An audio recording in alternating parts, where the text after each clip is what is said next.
League.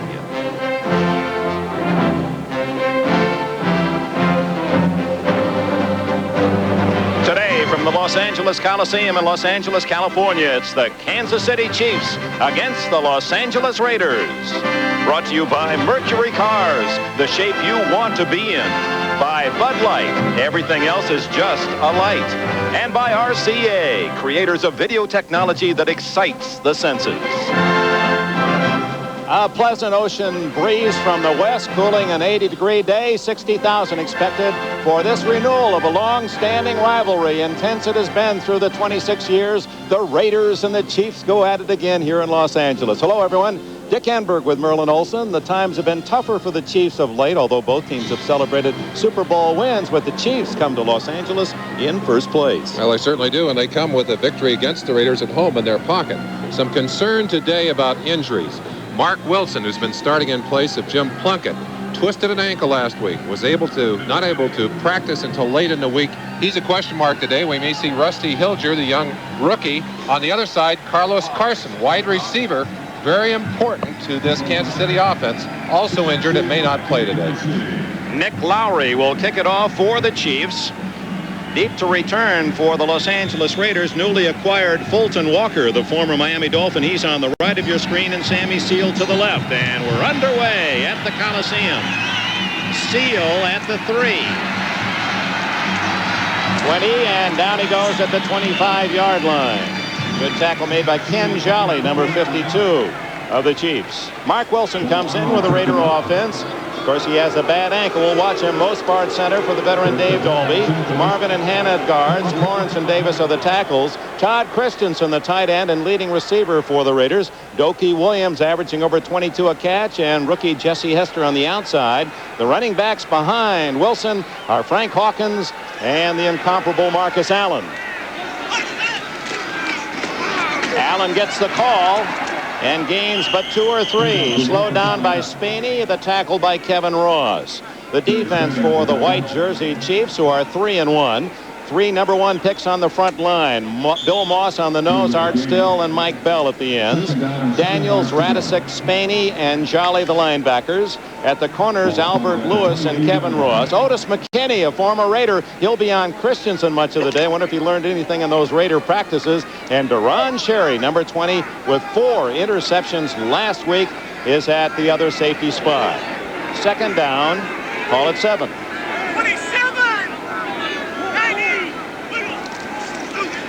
Wilson's first throw, dumps it off to Allen, and Allen gets nowhere. Good play made in the flat by Ken Jolly, the second-year man from Mid-American Nazarene. Dick, one of the things we'll be watching today as we keep an eye on Mark Wilson is that's his planting foot. That's his right ankle that is injured. You'll see him go back, and as he plants, he'll be a little tender on that ankle. That should mean that he'll throw more with his arm today and less with his body. That may hurt him on the longer passes. And watching him throw yesterday in practice and warm up today, his passes tended to be a little tall, a little high. Jim Plunkett on the sideline, shoulder surgery. Third down and 8. Open is Williams on the sidelines, and Doki Williams has a first down at the Raider 44. 16 yards on the play. Doki Williams living up to the expectations and then some of this Raider team. He has become their long ball threat, really catching the ball well and using his speed, not speed today. You see him getting open there. Nice job. Williams coming into the game with 15 catches and averaging 22.1 per reception. Gets 16 on that one and a first down on the third down throw. Just underway in Los Angeles. Wilson with Hawkins and Allen behind him, both wide receivers to the right. Allen, and they zero in on Marcus, who has had trouble getting into the secondary. Talked about that yesterday, lamenting about the fact that he just is drawing such a crowd. He says, I haven't had any chance to go out and show my moves in the secondary. He is not going to be a neglected man against any team in the NFL. If you watch the Raider film, you know about Marcus Allen, and you know you've got to put a couple of bodies on him when he's out as a pass receiver, and a lot of bodies on him when he's running the football. Nevertheless, the leading receiver and rusher out of the backfield for the Raiders, 19 catches, and you saw 283 yards rushing coming into this one. Carson, the first sack of the day to Art Still, the veteran from Kentucky. And for the Chiefs, their 8th sack of the year. They have 12 interceptions. That's only one less than the NFL leader of the Dallas Cowboys. Watch from the left-hand side of your screen. Number 67 Still coming from behind and taking Wilson down. That's the kind of situation that's forced a lot of fumbles on this Raider team.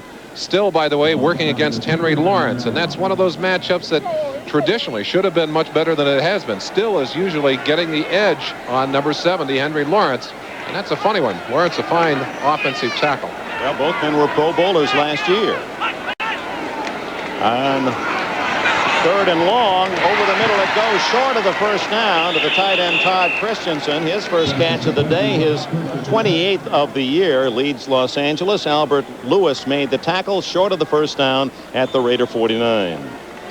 Wilson not showing a problem with that ankle in that first series, but something I noticed there, they're flashing all the signals from the sideline to Mark Wilson. That's a first. These Raider quarterbacks usually call their own plays, but obviously they have decided to give Mark a little help in calling his plays this week.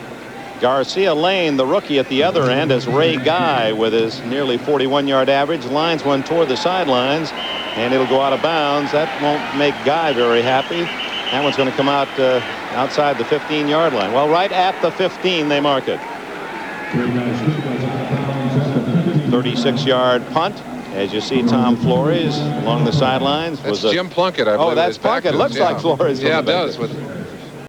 Plunkett, who had his 5th shoulder operation. Illegally before the kick, number 39. We're going to re-kick with a 5-yard penalty. Still 4th down. An early release by one of the blockers for the Raiders, so Ray Guy will have to kick it over again. Plunkett in the San Francisco game crushed under a tackle. Miami rallying in the 4th quarter to win at home against the Pittsburgh Steelers. The Steelers still looking for a victory down at the Orange Bowl. And Plunkett, shoulder separation, the left shoulder, his 5th shoulder operation to go with 3 knee operations. He's been a busy man in the clinic. Guy tries it again. Beautiful spiral.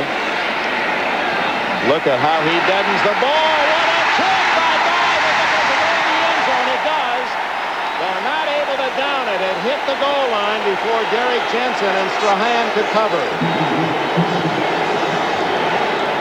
We welcome those of you who have just seen an outstanding first half of our NBC doubleheader as the Miami Dolphins rallying in the 4th quarter to beat the Pittsburgh Steelers 24-20 in a replay of the AFC Championship. This is the action. Ray Guy's punt very nearly down before the goal line, but the player or the ball must have touched the end line. Actually, what happened, Steve Strahan dove at that football. If he just let the ball lie or tapped it back, it was a perfect kick by Guy, and they would have forced Kansas City to start inside the 1-yard line. Instead, they get the touchback at the 20. Herman Hurd, 44. Rookie Bruce King behind Bill Kenny. No score. 4 minutes plus gone in the first quarter here in Los Angeles. Kenny with a handoff to Hurd. He's got running room. 30. And Herman Hurd to the 40-yard line. Bill Kenny from northern Colorado to Herman Hurd of southern Colorado. That's north to south as we go back to that kick by Guy.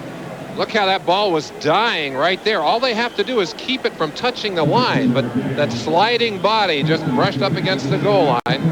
Kansas City getting off to a good start here. They're 27th in the league running the football. They're trying to improve that running game, and that certainly bodes well for their running game today, at least with one play anyway. 22 yards on the first carry by Hurd. Stephon Page in motion playing for the injured Carlos Carson. Kenny's first throw. He's going for it all to Henry Marshall. And what a catch by Marshall at the 21 of the Raiders. Over Mike Haynes. Marshall, the number 3 all-time pass receiver in Kansas City history. A dandy. Dick, we're seeing something that has been a part of a trend this year. More and more teams challenging these Raider cornerbacks. You see it right there. Man-to-man coverage. Excellent coverage. But Kenny has such confidence in his wide receivers that he'll go after them anyway. Gets the ball in there high. Henry Marshall just went up and took it away from Mike Haynes. What a great play. Veteran from Missouri gives the Chiefs a first down at the Raider 20, a 38-yard play. Kenny to Hurd. And Herman runs into a herd of Raiders led by Matt Millen and Howie Long. Let's check that Kansas City offense. Rush the center, Buddy and Olderman. Olderman a rookie at guard. Lutz and Herkenhoff.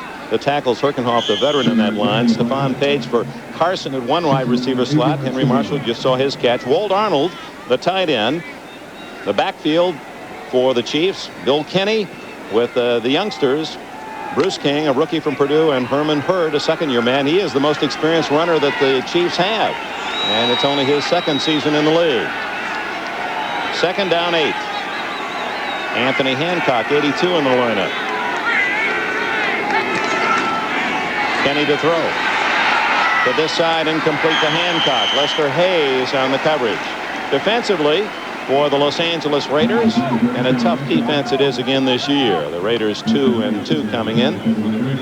When they're in the 3-4, it's Piquel on the nose with Alzado, the 15-year veteran, and Howie Long, everyone's all-pro at the end position. Rod Martin, the best of that linebacking core, with the rookie McKenzie, Matt Millen, and Brad Van Pelt. At the corners, H2O they call themselves, 2 H's, Hayes and Haynes, and they try to keep you to 0 in receptions. McElroy at safety along with Mike Davis. That 0 disappeared in a hurry today, Dick. On third down and 8, Kenny from the shotgun looking for a touchdown. He's got it. No! Back away from Walt Arnold on a vicious hit. James Davis. Oh, it's Stephon Page that is hurt. Page had the ball, and a wicked hit by McElroy denied the touchdown to the Raiders. Defensive backs try to time that hit so they can strip that football. But what a perfect pass from Kenny. Just has that ball hanging there. Page going underneath it right here. Look at the hit. Just went right into the football. Helmet into the football and popped that football loose. They're lucky he hadn't taken another step, or that would have been a fumble. Right, he only got 1 foot down. It would have been a touchdown had he gotten both steps down. Kenny to hold for Lowry. It'll be a 36-yard attempt. Lowry, who is deadly, hooks that one through the uprights, and the Chiefs have the lead.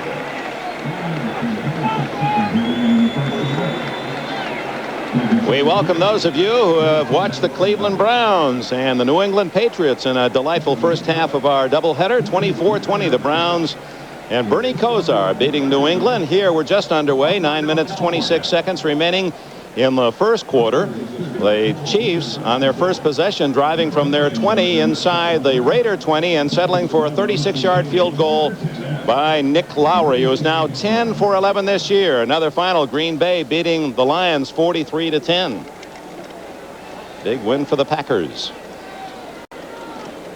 Mark Wilson, quarterback for the Raiders, last week in the third quarter suffering an ankle injury and was somewhat of suspect if he would even start this week. Running on his own, was not hit, just tried to cut too quickly. His leg just turned over, it's rolled over on that ankle. Badly swollen. He's made improvement all week long, and he is on the field. You see the pain there, and that ankle was swollen enough that they were very concerned about it. But he's waiting on the sideline to go in. So far has been able to handle responsibilities without a problem today. Well, Tom Flores told us yesterday he didn't even see his ankle because of the swelling till Thursday. It's been a remarkable comeback. This is Sammy Seal returning for the Raiders at the 20. He's at the 30, and he's tripped up at the 38-yard line. Ken Jolly, for the second time, makes the tackle on the kickoff. Let's go to Bob Costas. All right, Dick, a sweet moment in Toronto. Pinch hitter Jeff Burrows swings and misses. It completes a 4-hit shutout for Phil Niekro. It's career win number 300, and at age 46, he's the oldest man ever to pitch a shutout. Back to Dick Enberg. All right, Bob Costas, congratulations to Niekro. What a sensational baseball year this was. Niekro gets 300. Tom Seaver is 300th win. Rod Carew, 3,000. And, of course, the Pete Rose story. NBC will be following the playoffs starting Tuesday night. And following Mark Wilson is Mike Bell as the Chiefs record their second sack. Art Still got one on the first possession for Los Angeles. That's Mike Bell's first sack of the year. Wilson has a bad problem, in my estimation, in that he lacks awareness, especially from the backside. A lot of quarterbacks just seem to have a feeling for what's coming from the backside. They can step up into the pocket. Bell all over Wilson, and Wilson almost helpless in that situation. That's something he has not been able to learn in the pro league, is how to move in that pocket. So he comes to the line of scrimmage, second and long, trailing 3-0. They give to Marcus Allen, and he again draws a crowd, and he's down for a loss at the 28-yard line. Greg Hill, number 23, an extra defensive back coming up to make the hit. And with Wilson having his problems today, you can believe that Marcus Allen becomes even more important. We're liable to see him running the ball more and perhaps even throwing the ball today. Wilson ducks his head into the huddle. Late game just starting. Cincinnati quickly up in front of the New York Jets at home, 7-0 at Riverfront Stadium. 3rd down and 20. The Raiders do not use the shotgun. Flores never has. Good protection on the sidelines to Allen, and he's knocked out of bounds at the 43-yard line. That'll be short by about 3 yards of a first down. Albert Lewis from Grambling made the tackle, and what a story, Eddie Robinson. Our congratulations to that outstanding leader of young men at Grambling for 44 years, and Albert Lewis, one of his many products, makes the hit. That was a most interesting and I thought warm interview on NFL 85. We hope you had a chance to see that as Eddie Robinson was featured. Wasn't that Bear Bryant's picture in the background? It looked like it as they talked to Robinson in his office. The kick by Guy to Garcia Lane, and he's down at the 22-yard line. Strahan, the rookie from Boston College, makes the tackle. Deron Cherry, what a week. He had a season last week. 4 interceptions against the Seattle Seahawks, tying. He becomes the 16th man in NFL history to pick off 4 in a game. And there's one, a kind bounce to Cherry, who is just one of those remarkable stories. Came to the Chiefs as a punter, a summer camp punter. They had no intent of his ever being really around, much less a Pro Bowler at safety. Herman Hurd. And he has to fight for about 3. Van McElroy leading the charge. McElroy, who was saved a touchdown for those of you just joining us late. Stephon Page had the ball in the end zone for a moment, and then there was McElroy, 26, to pound him hard and knock the ball away, and the Chiefs had to settle for a field goal. Dick, just as a final add to Deron Cherry's story, I talked to him this morning. He said he actually had his hands on 9 balls in that game. In other words, a chance to pick off that many. That's remarkable. That is almost a season for a lot of defensive backs. Leading 3-0. 2nd down and 7. Kansas City at their own 25, and an offside. Bruce King will go through with the play, and then we'll see whether or not the Raiders were drawn offside.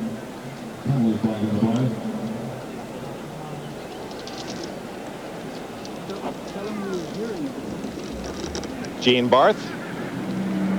Encroachment, 71 defense. He made contact before the snap. It's an automatic 5-yard penalty. Bill Pickel on the nose gets the 5-yard call, and that'll make it fairly easy for Kenny. It'll be 2nd down and a short 2.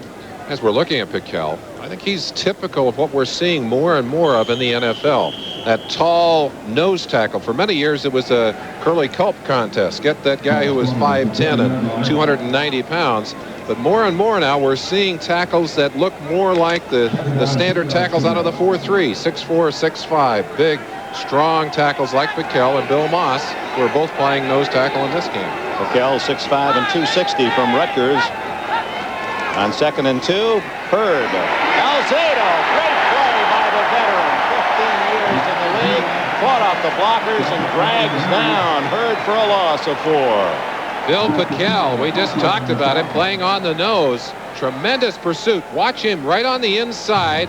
He's coming outside of 53, Bob Rush, straight along the line, working the angle, gets right in there to get a piece of that tackle. Excellent pursuit. Here he is in solo performance. You see him brushing off the block by the guard, getting away from the reach block by 53, the center, Rush, and getting out there to be in the road of Herman Hurd. That's good play from the nose. So from 2nd and 2, the Chiefs look at 3rd and 6. Kenny from the shotgun. A quickie and complete to Henry Marshall, and a first down, and almost much more out of bounds at the 40-yard line with a first down. 14 yards more for Marshall, who had a 38-yard reception on Kansas City's first possession. Tremendous pressure inside that time. Piquel lining up on the center, and Howie Long had slipped over to the right tackle and was powering Brad Budde. Look at Long on the right side of your screen. Now watch him just blow by Budde. Goes inside and then outside and throws Budde to the ground. Just tremendous strength and quickness from Howie Long. That's why we talk about him in glowing terms right there. Now Kansas City and all the rest of the teams trying to block him talk in the same superlatives. Bruce King's first carry, and the fullback for the Chiefs out to the 45-yard line, close to 5, and Lyle Alzado on the tackle again. Lyle Alzado. Well, there's Piquel, but Alzado 77. Last week had his first touchdown after 15 years. I said, when was the last time? He said, well, I took the bus from New York out to South Dakota to Yankton as a fullback, and that was the last time in Yankton, South Dakota, that I was in the end zone. By the way, it was a Greyhound bus, and Yankton's nickname is the Greyhound, the Yankton Greyhound. Well, Alzado's still as crazy as he was then, I can tell you that. No one else wanted him, he said. 2nd and 5. This is Jeff Smith into the secondary and a first down at the Raider 45-yard line. Out of Nebraska, Smith with a good gain before Mike Davis could pull him down. One of the things the Raiders have done well is to stop the rushing game this year. They're 3rd in the league, but they don't get Smith stopped here as he just bursts through a nice hole on the right-hand side and gets down for that first down. This young group of running backs, they really feel have great potential. They're giving them a chance to come along slowly. First down at the Raider 45, leading 3-0 with just under 4 minutes remaining first quarter. Kenny will throw on first down. No one open. Jeff Smith covered well by Reggie McKenzie in the flat. Let's go down all the scores on this NFL Sunday, Week 5. Some of the cooling devices along the sidelines for the Chiefs. Miami beating Pittsburgh by 4 at home. And the same score, Cleveland over New England at home. San Francisco pounding on Atlanta 38-17 in the 4th. Chicago rallied at Tampa Bay to win 27-19. The Bears are 5-0. Green Bay pounds Detroit 43-10. Indianapolis a big winner over Buffalo, spoiling Hank Buller's debut as head coach of the Bills. 2nd and 10. King trapped in the backfield, breaks loose and fights for 4 down to the Raider 41. So it'll be 3rd and 6 for Kansas City. We welcome those of you who have seen Indianapolis win its 2nd game of the year. The Colts 49-17 over Buffalo. Here in Los Angeles, the Chiefs, the leaders in the tough AFC West, have an early 3-0 lead and the ball. 3rd down and 5 at the Los Angeles 40-yard line. Other scores: New Orleans edge Philadelphia 23-21. A big day for the home teams throughout the NFL, at least from the early results. All the home teams winning. Tom Flores, quarterback, of course, the Raiders, and for 2 years was the backup to Lenny Dawson with the Kansas City Chiefs. On 2nd and 5, Kenny extricates himself, only to be dropped for a loss anyway at the 42-yard line. Bill Piquel credited with a sack. One of the things that is so frightening about Howie Long, number 75, and he's just behind those 2 players. Look how quick he's off the ball inside of Dave Lutz. He overruns Kenny. Kenny's stepping up, or he would have been sacked, but he forces the sack. Now that's the kind of play that Long will not get credit for, but he forced the sack. Didn't he? I mean, 3 men appeared to have a shot at blocking him. Well, I tell you, they're putting a lot of horses on Howie Long, and the Raiders will move him up and down the line of scrimmage. You never know where he's going to play. 3rd down and a long 6. Right now he's over on the left guard. 3 wide receivers in for Kansas City. Shotgun out of the backfield to Bruce King. Rod Martin with a terrific open field tackle to drop King, and that was all that the Raiders had on that side of the field in the flat, or King would have had a first down. He stopped 2 yards short, and let's see if they'll try the long field goal with Lowry. We have an injured Chief on the play. That's Dave Lutz on the field. Lutz missed all of last year with a knee injury. Of course, we're not going to speculate on what he has here. Holding the left ankle.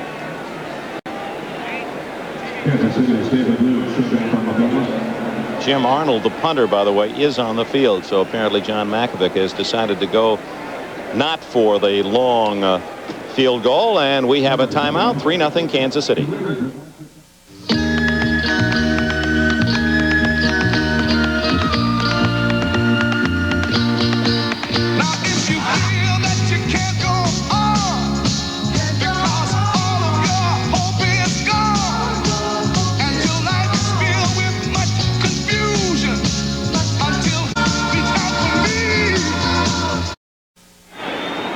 Welcome back to the Coliseum. They're still attending to Dave Lutz, the starting right tackle for the Chiefs.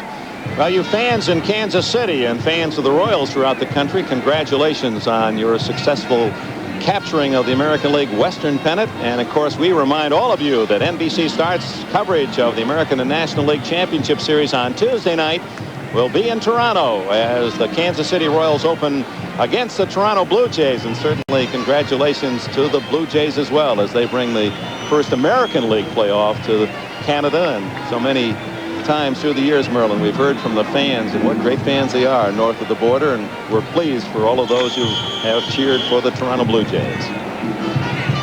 It's exciting, and there's some excitement, I'm sure, in Kansas City as Lutz walks off the field instead of being carried. That's good news. John Alt will take his place later on, I believe. Arnold, the NFL's #1 punter last year, nearly a 45-yard average. Fulton Walker, newly acquired ex-Dolphin, is back at the 10.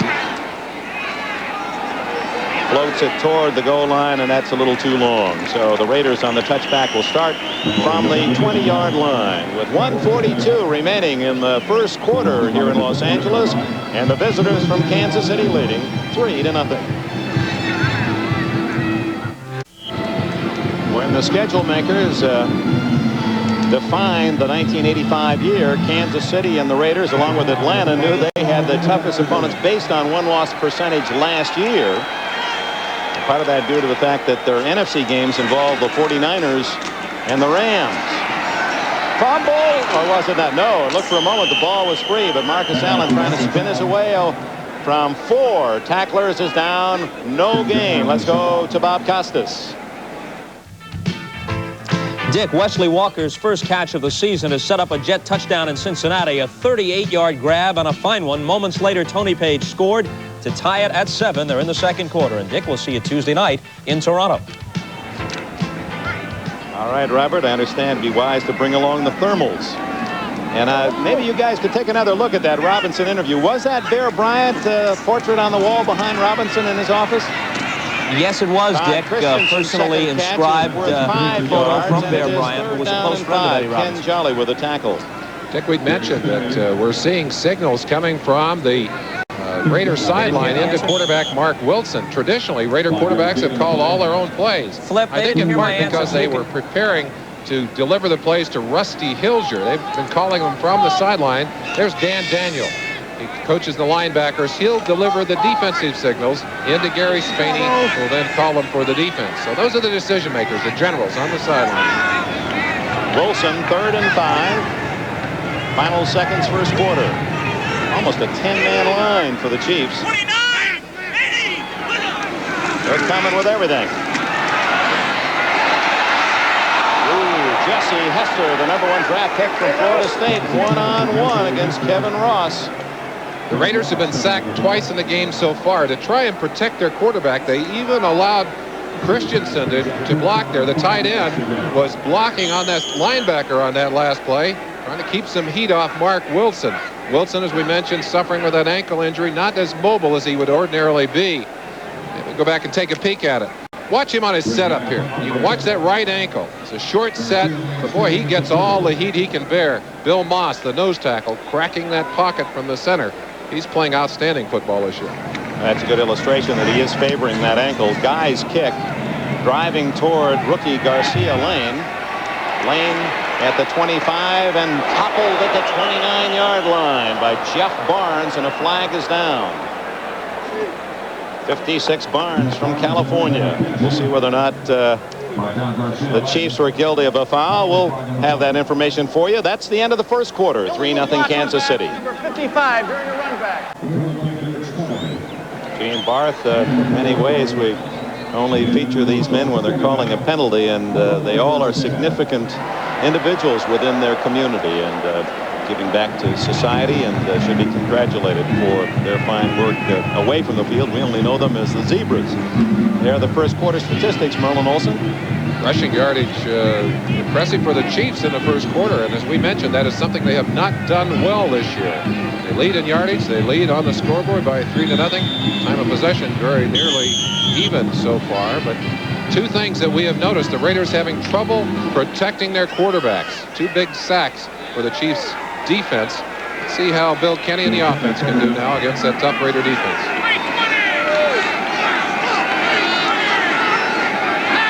3-0 as we open the second quarter, and Hurd hit in the backfield by Howie Long. All-Pro number 75, Howie Long. Well, it all starts down there on the line of scrimmage, down in the pits. And there's a tremendous surge on this play. Great quickness from the inside by Howie. Look how quickly he is into the secondary, or into that backfield. He missed the tackle. That'll make him mad. But he altered the route of Herman Hurd, and then allowed Herman to just be picked up and squashed by Alzado and Rod Martin from the right side of that Raider defense. Second down and 9. Tight end Willie Scott in motion. Kenny hit that. Howie's there again.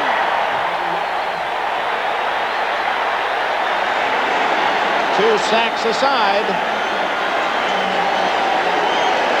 Howie Long is powering over the top of number 66, Brad Buddy, right in the middle of your screen.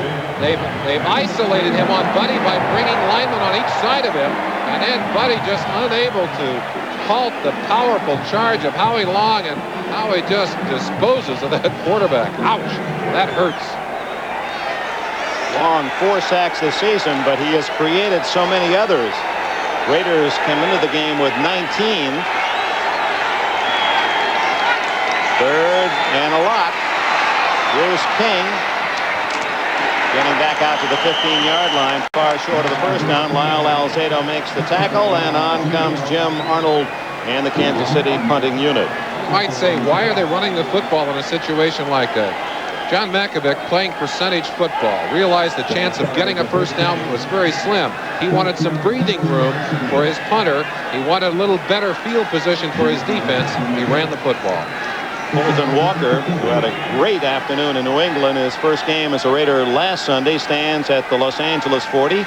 Arnold's second punt of the afternoon is a short kick.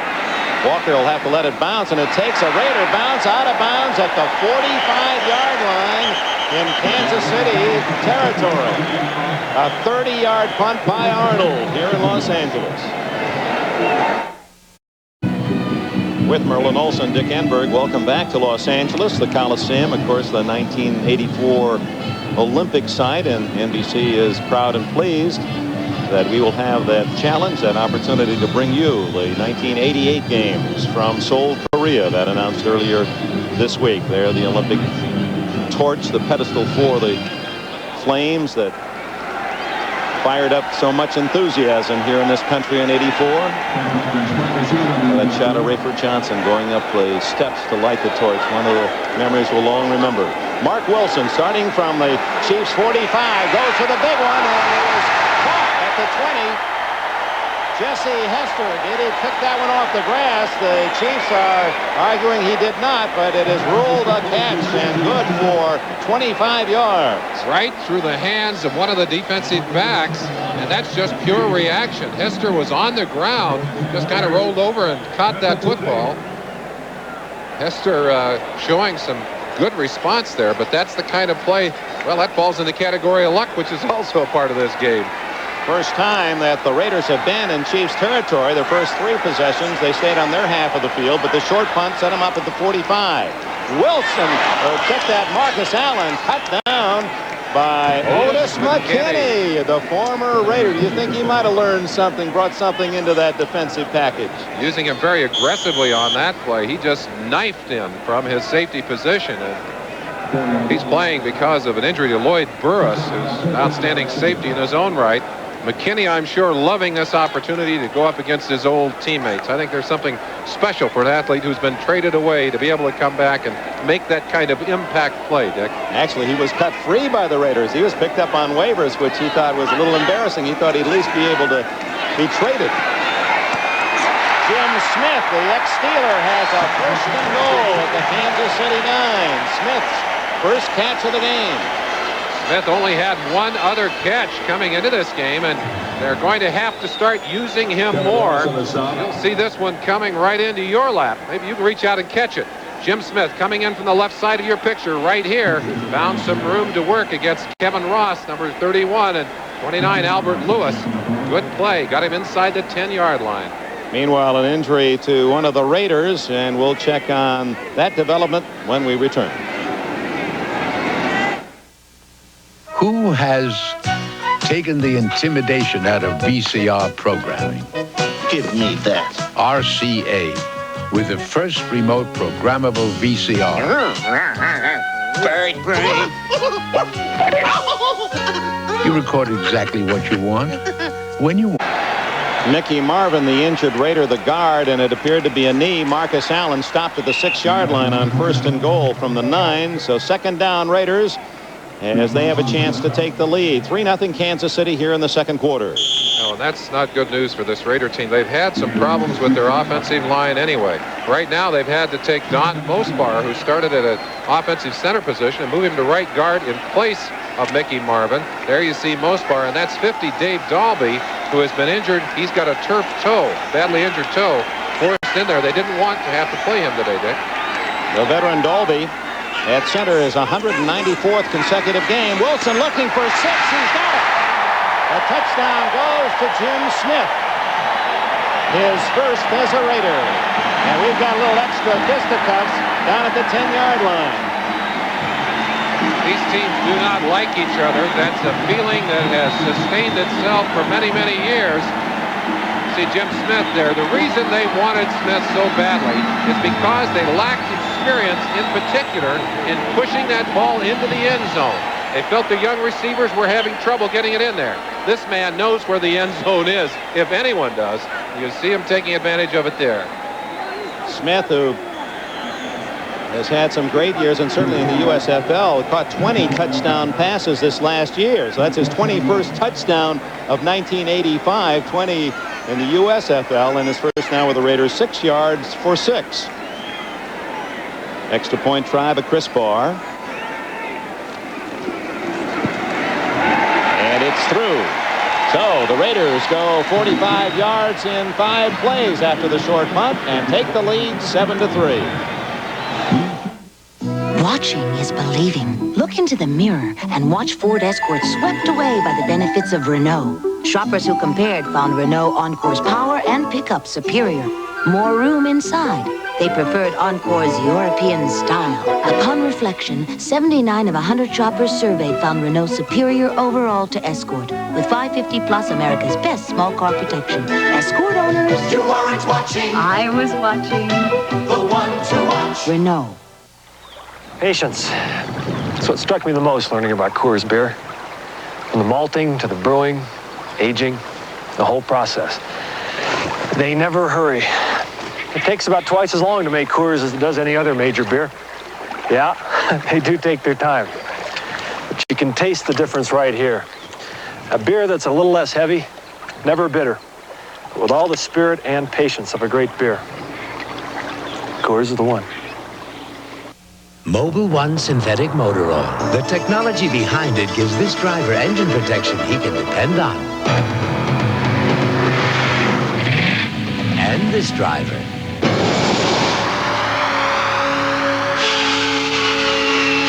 And this driver. And this driver. Mobil synthetic oil technology. There's no finer engine protection on Earth or anywhere else. From Los Angeles, today's game is brought to you by Renault. European technology built in America. Make Renault the one to watch. by Liberty Mutual. America believes in Liberty Mutual for all its auto, home, life, and business insurance needs. And by Mobil 1 Synthetic Motor Oil. There's no better engine protection under the sun. Crowd of some 60,000 here in Los Angeles have seen the Raiders take the lead 7-3, and now Chris Barr with the kickoff. Anthony Hancock and Jeff Smith at the other end. It is Smith, the former Cornhusker, the rookie, at the 15. Right up the middle he goes to the 25. Tripped up by Stacy Toran. We go back to the touchdown, Merlin. Chance to watch Mark Wilson, and he had Smith all the way on that play, waiting for him to clear away from the cornerback and then throwing to him right in front of Calvin Daniels, the linebacker. There he is. I don't blame him for smiling. His first touchdown after returning to the NFL. Of course, for many years, a great wide receiver for the Pittsburgh Steelers. Smith is a little bigger, 6'2", and that's bigger than the other receivers. And you saw how he used his body to shield the ball from the defender. Kenny, fine catch by Stephon Page on the far side. Page from Fresno State. As you see, John Makovic, he calls in the offensive signals. He calls the plays, and he scripts a lot of them. Keeps his, you see him right here. He's got his pad of paper in front of him, and he'll list his plays by down and distance, by position. Now, the man who's matching with him on the other sideline, Bob Zeman. Zeman, who will be calling the defenses for this black-shirted Raider defense. Ooh, stacked up short of the first down as Bill Packel nails Herman Hurd. Jim Plunkett along the sidelines, the veteran for the Raiders, now 37 years of age, the graying temples. As we said earlier, he has really gone through so much turmoil physically. 3 knee operations, his 5th shoulder operation, 2 neck operations for benign tumors. That was back in his days at Stanford, and he still feels he'll be back again this year. Watching Mark Wilson, and we might even see Rusty Hilger before the afternoon's out, depending on Wilson's health. 3rd and short. Rod Martin with a 3rd Raider sack as Martin in from his linebacking position to deny Kenny. This Raider defense does not blitz a high percentage of the time, in particular out on the field, but watch from the right-hand side of your screen. Number 53, Kenny felt him coming. Lucky he did, able to get down and avoid the shoulder pads and helmet of Rod Martin, who was just flying. Jim Arnold to punt. His last kick was worth only 30 yards and set up the Raiders at the Kansas City 45, from whence they scored the only touchdown of this game. Fulton Walker deep for the Raiders at the 31. This is a fine kick. Walker at the 30. And down at the 33-yard line. So Fulton Walker, who averaged some 15 yards of punt return last week in 7 tries, gets only 3 on that one. Around here people seem to say it all without saying a word. There are still places where you can shake a man's hand, buy him a Miller, and you've got yourself a deal. Miller's made the American way. Born and brewed in the USA. Just as proud as the people who are drinking it today. Miller Beer. Purity you can see, quality you can taste. Miller's made the American way. Watching is believing. Watch Toyota Corolla reshaped by the benefits of Renault. Watch Renault Alliance's larger trunk burst through. Add more room. A longer wheelbase. Fuel injection under the hood. In fact, 76 of 100 shoppers surveyed chose Alliance superior overall to Corolla. European technology with 550 plus, America's best small car protection. 2-door starts at $58.95. Toyota owners. You aren't watching the one to watch. Renault. The enemy, potholes. When pavement cracks, it can tear your tires to shreds.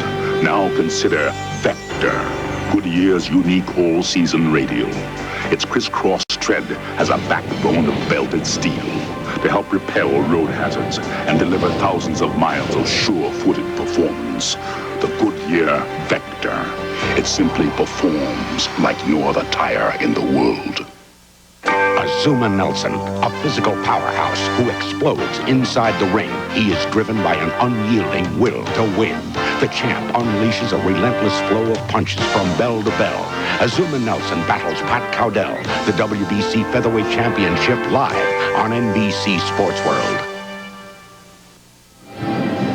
Raiders with the ball at the 32. You see Kansas City on natural turf 1-8 under John Malkovich.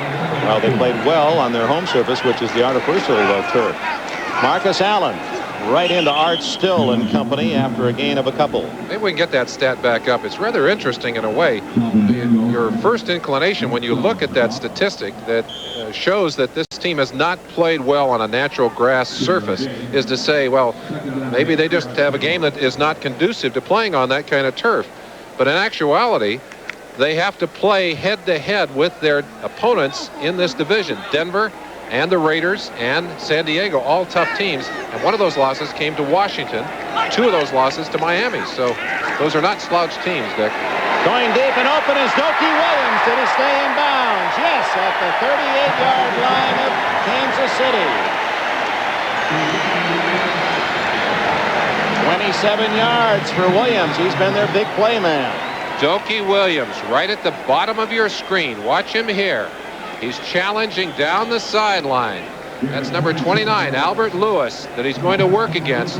You'll just give him a little wrinkle right in here and then blows straight up the field. We lose him on that angle, but we catch him here, and look at those feet. Down with two. Boy, what a tightrope back that was. First down at the 38. Allen has a big hole for the first time and down to the 31-yard line. That's Marcus Allen's longest gain of the afternoon, 7 yards. Scott Radisick, 97 from Penn State, made the tackle. Word up from the dressing room that Mickey Marvin has an injury to his left knee and will not be back into the game. And Dick, as you watch that play, it's a reminder of how a successful passing game opens up the running game and how a successful running game opens up the passing game. When you have things going, the options are all yours. Now Wilson, almost a free down, 2nd and 3, gives to Allen, breaks 2 tackles and actually squirts forward for a first down. They had him for no gain, but Allen would not be stopped until Gary Spaney dropped him after a 5-yard effort, and that was a solo job by Marcus. One of the things that always impresses me about great running backs is their ability to make yardage after they've been contacted by the defense. Looked like Marcus was stopped, but he simply shifted his body, squirmed a little bit, used his strength to pick up that first down. 18 yards moves him over 300 yards rushing for this 85 season. He gets the call again. Caught from the backside, a penalty flag down is Mike Bell, 99. Ma Bell's boy, and she's watching in Wichita there on Cherry Street. Her son Mike, with brother Mark, of course, played in Seattle and the Colts. Dave Dalby signaled for a holding call, and I'm sure in part because of that injured toe. He's playing hurt out there, and sometimes you've got an assignment then to reach out and hook someone. Very difficult when you can't drive off of a sore toe. I mean a real sore toe. It's been black and blue and causing him pain for a couple of weeks now. That puts him in a bad situation. Used his hands, got caught in the process. Now Dalby, 50, leading the team out of the huddle, playing in his 194th consecutive game. That's the longest string in the NFL currently. Hawkins and Allen behind Wilson. 1st and 20. Ooh, Calvin Daniels ripping into the receiver as Dokie Williams paid the price. And the pass goes incomplete. Well, you find out a lot of things about these receivers when they get that football with their backs to the defense, and one is how courageous they are. Dokie Williams taking that shot, and you know what? That ball was loose underneath. Well, let's watch the Kansas City defense working hard to keep Christensen on the line of scrimmage. Good job on that last play by Greg Hill, number 21. So on the incomplete, Otis McKinney, actually 21, excuse me. On the incomplete pass, it's 2nd down and 20. Flags all over the field as Wilson drills complete. It's Williams again. Kevin Ross wraps him up at the 24-yard line. Let's see about the penalty. Barth threw one. Illegal motion, number 32 offense, 5-yard penalty. We'll replay the down. It appeared that Marcus Allen might have been going upfield before the snap was made. So they'll take that penalty and deny the 12-yard gain.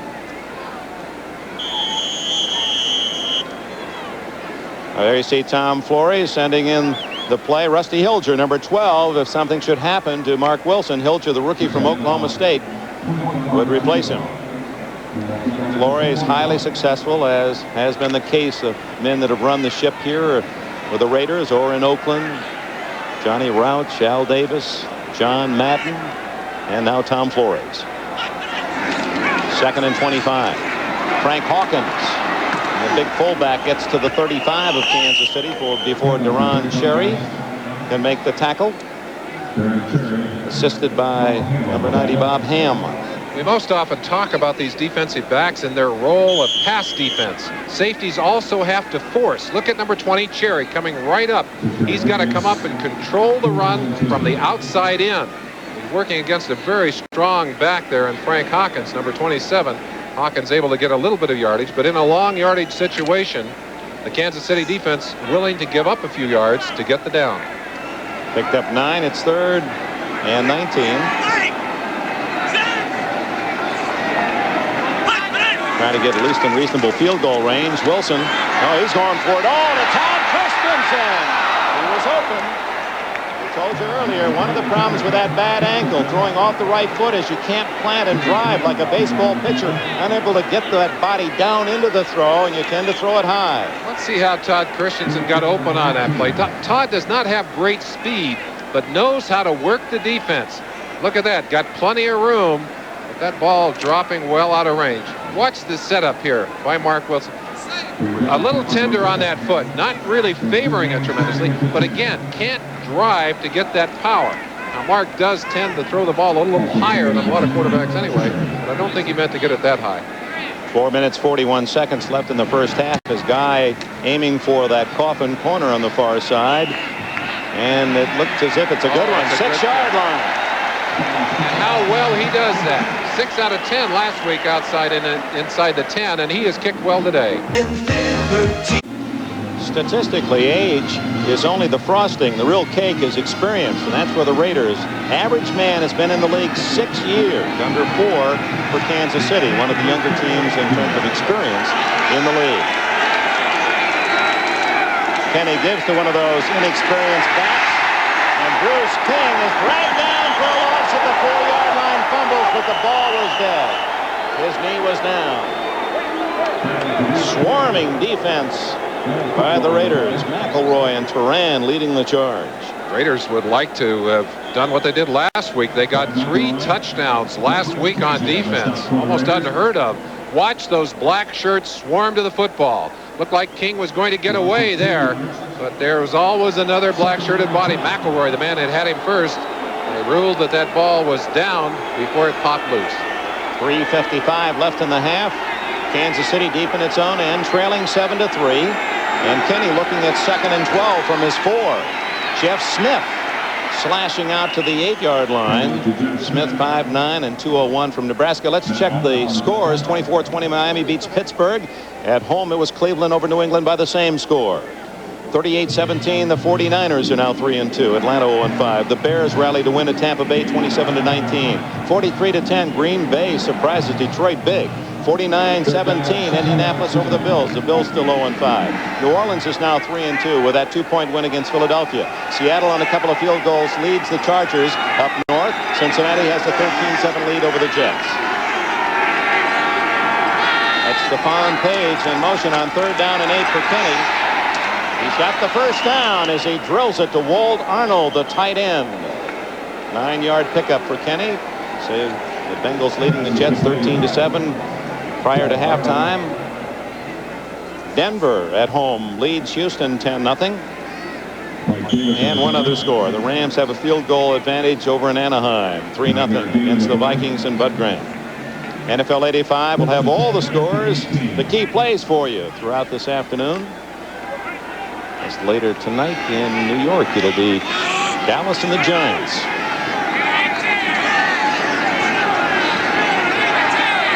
Big first down picked up by Kenny with 2:24 left. Dumps it out to Herman Hurd. And he's just across the 20 and twisted down at the 21-yard line. Dick, I think I mentioned that when Lutz went out of the ball game, we might see John Alden there. Actually, it's Rich Baldinger that has been playing in that right tackle position for the Kansas City Chiefs. And, of course, matched up quite often now with Howie Long. I don't know. That's a time I wouldn't want him to call me, I think. Call it unenviable. In football. You see John Auld just to the right of you, picture number 76 in the game at tackle for Matt Herkenoff, and Baldinger in for David Lutz. So both teams with key injuries in that offensive line in the first half. 2 minutes to go. First half here at the Coliseum at 7-3 Raiders. This is a 2nd and 7 call for Kenny, and Howie Long anticipating the count is into the white jerseyed offensive line. Dick, let's go back to the center. 75 defense, 5-yard penalty. Still down. Bob Rush is a right-handed quarterback, and you see his right hand on the ball. When the quarterback is in a T formation, he snaps it right-handed. However, when they go into a spread formation, he snaps the ball left-handed. The reason for that, here he is, and that's the way he would snap it in a spread formation. You see the left hand is down underneath the ball. Now, the reason is he's a left-handed center, but the quarterback is right-handed. He wants the strings up. That means in an ordinary T formation, he's going to snap it right-handed. Rod Martin into the backfield, tossed down Herman Hurd like a rag doll. A flag is down. We'll see if Martin was too quick.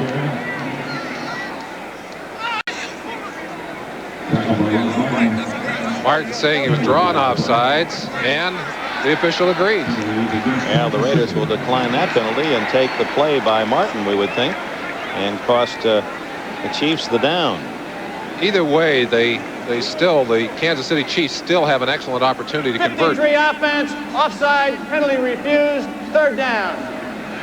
Well, they lose a couple of yards anyway, and the down, so it'll be 3rd down and 4. Here's the play after the fact. You see Martin just streaking from the inside, getting the advantage of getting a movement there. And, of course, you're trained as a defensive player to move when you see any of that offensive line move or the ball move. So frequently that kind of a movement will give you an advantage. There's the spread formation for Kansas City. You see Rush now with the right hand up. He'll snap it blindly left-handed. Give us to Bruce King, and boy, that did not fool. 53, Rod Martin. A Pro Bowler makes back-to-back hits. Martin, 53, with a flag down. Martin leads this team in tackles. He's had 36 coming into the game. Holding, penalty refused, 4th down. Here's number 53, Rod Martin. Small for a linebacker in the NFL, but look how quickly he reacts. Comes up, fills that hole. You saw that little surge as he dropped his weight down and then just took that back to the ground. Excellent linebacking play. So the good defense of the Raiders, and they'll have a chance to try to add to their 7-3 lead. We have 1:49 left in this half. Walker back at the 35 as Jim Arnold to punt.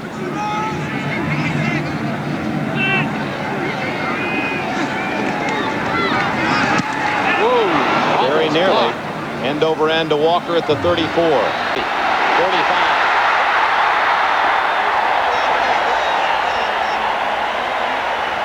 And another scramble along the sidelines. Fulton Walker with an excellent return, and the Raiders in business, leading 7-3. Dick, watch how much room Fulton Walker has. Now, there's not going to be any of the coverage team as they come down. They're going to come down, and he's got all kinds of room. They have out-kicked the coverage. Arnold kicked it a little too far. They don't have the kind of speed to get down there and contain him. They're lucky he didn't get away for an even bigger gain. And that's something that the special teams coach Steve Ortmeyer was very concerned about today, is their special teams taking advantage of the slowness of the coverage on both kickoffs and punts for Kansas City. Apparently someone injured in that crowd of the Raiders. Louis Cooper was the man who made the tackle of Fulton Walker. There's 1:37 left in the half. For the 71st anniversary, Isuzu holds big contest and give factory incentive. Just guess number of Japanese pea pods in jar.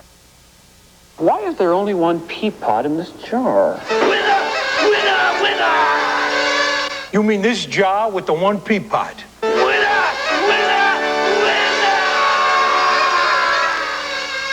Save hundreds of dollars at the Isuzu Factory Incentive Peapod Truck Sale.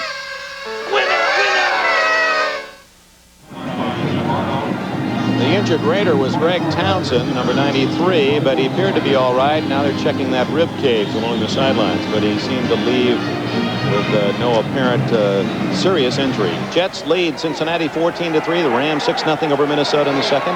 Those are the other late games. NFL 85 coming up at halftime as Wilson and the Raiders try to add to their 7-3 lead. On the run, almost intercepted. It was intended for Dokie Williams, but a good charge from Albert Lewis, the left corner of the Chiefs. Albert Lewis celebrating his 25th birthday today. Very tall for a defensive back and the fastest man on the squad. Just over a 4.3 and a timed 40. And that is bursting speed. A lot of times they will take him and put him man-to-man on the best receiver a team has and then zone the rest of the field. A very challenging responsibility for a defensive back. Now they called him Snow back at Grambling where he played his college ball because he could give you blanket coverage. From a crowd, Wilson, down he goes at the 48-yard line. 99, Mike Bell, his second sack today and the third for the Chiefs as a team.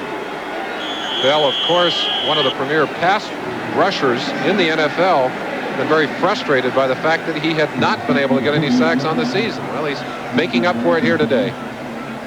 Third Chiefs sack, 2 of those by Bell. The Raiders spend a timeout with 1:25 remaining in the half. They have one more timeout remaining. Ball at the 48 where it is 3rd down and 15. Well, we hope you'll be with us. NBC Sports Tuesday night. We begin our exclusive coverage, Major League Baseball's League Championship Series. It'll be Toronto hosting Kansas City from Ontario on Tuesday evening, 8 o'clock Eastern Time. And, of course, on Wednesday and Thursday night, we'll switch back out here to California. The Dodgers hosting the St. Louis Cardinals in games 1 and 2 of the National League Championship Series. But we'll have all the action for you, daytime, nighttime, American and National League right here on NBC Sports.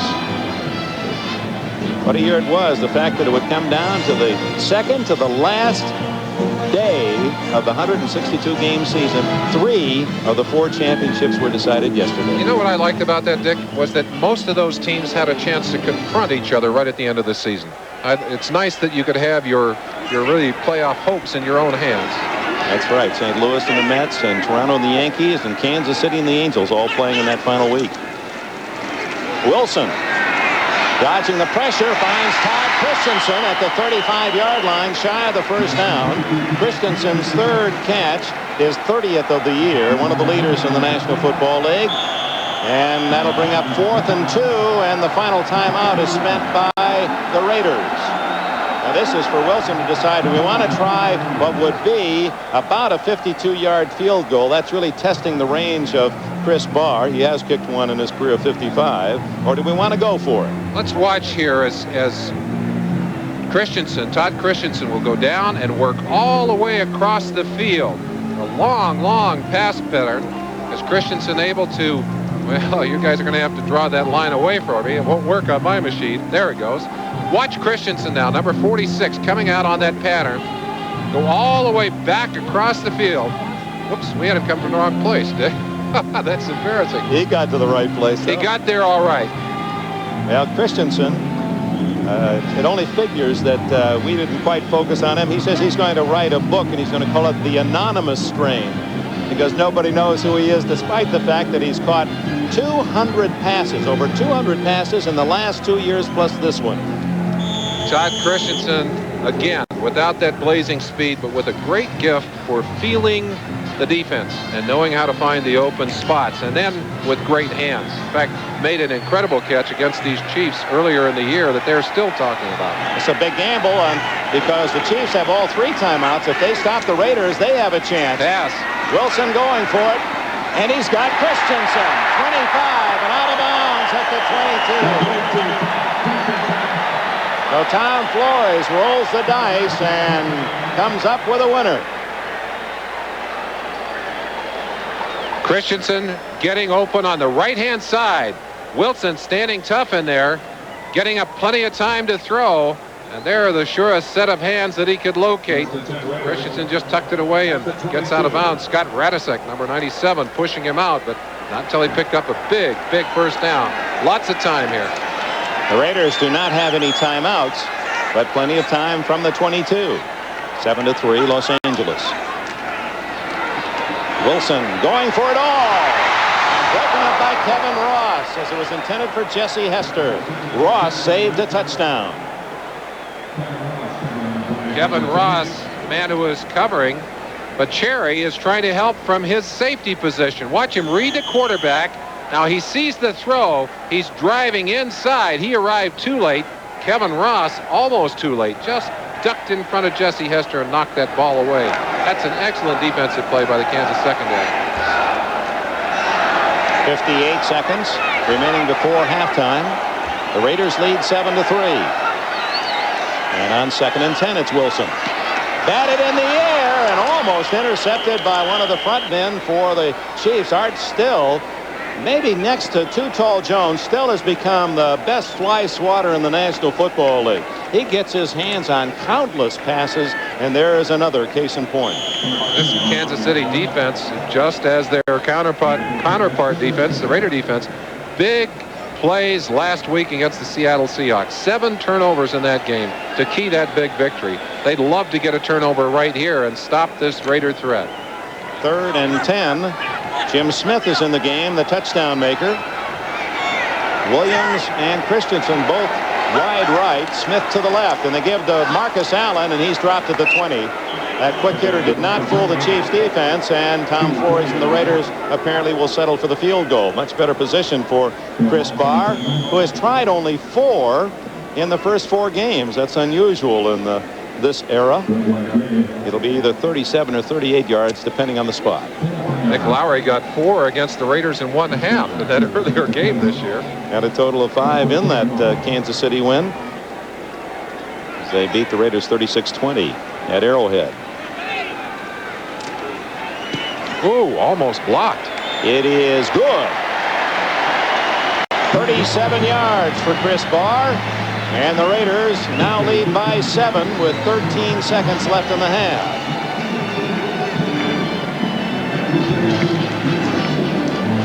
Gary Spaney, linebacker, burst inside from the right-hand side. You see him coming there, getting away from the blocker, threw himself out, but Barr quick enough in getting to that football. Had he been a little bit slower, that field goal would have been blocked, Dick. Well, and the story for the Raiders in this first half basically has been on punt returns or the Kansas City punting game. Jim Arnold had a short punt, 30 yards, that started the Raiders at the Kansas City 45, and that's when they marched in 5 plays to score the game's only touchdown. And on this occasion, it was the 22-yard punt return by Fulton Walker that again set up the 3 points. Well, I'd mentioned that I talked to Steve Wertmeyer, the special teams coach for the Raiders, and he really believed going into this game that the Raiders had a big advantage on the return teams because of the lack of speed in the coverage teams for Kansas City. He said, I believe that we're going to have a chance to return for good averages and give field position. And of course, field position has indeed been the key for the Raiders here in this, especially second quarter. Barr line drives it low, and it's Jeff Smith for Kansas City. It is corralled at the 25-yard line, and that stops the clock with 8 seconds remaining before the intermission. We'll see if Bill Kenny goes for one desperate try. Of course, this is a situation that John Makovic would love to have Carlos Carson. In fact, we'll keep an eye out there to see if they're going to use him. They were talking about the possibility if he felt well of maybe getting him in some of the 4 wide receiver situations, but I don't see him out there now.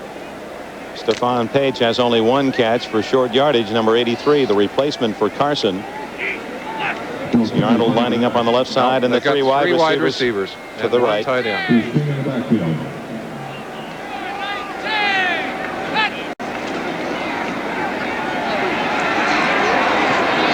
Down the right side, jump ball, and almost caught by Henry Marshall, and Brad Van Pelt close for the Raiders. That is the end of the first half in Los Angeles. 7-10-3. The Raiders lead it. They just go down. That ball is cast up high. They're hoping for a good ricochet, a good bounce. Number 89 right there. The ball is tapped up. Henry Marshall will fight it and go down. He had it momentarily, only to lose it. They might have been deep enough to give Lowry a chance at the field goal had he kept his hands on that football. Nick Lowry, who kicked the 58-yarder against the Raiders back at Arrowhead Stadium, and I know you're one of the people, Merlin, who feels that Lowry or one of the other outstanding place kickers eventually, and maybe even this year, will set a new record. Tom Dempsey's 63-yard field goal record. There's no question that we have kickers in the league, Dick, who can boot that football long enough to break the record. They're just not being given a chance today. Well, it's because of the new rule change. Of course, you get the ball, the defense, wherever you miss, and so that is taken away some of those tries. We'll be back after these words from your local station. So we have that marked down, a PR against Bob Costas, premature ridicule of Pete Axelm. We're at halftime. The Raiders leading 10-3. The only touchdown, a 6-yard pass from Mark Wilson to Jim Smith. NFL 85 halftime activities continue in a moment. We'll be back after these messages from your local station.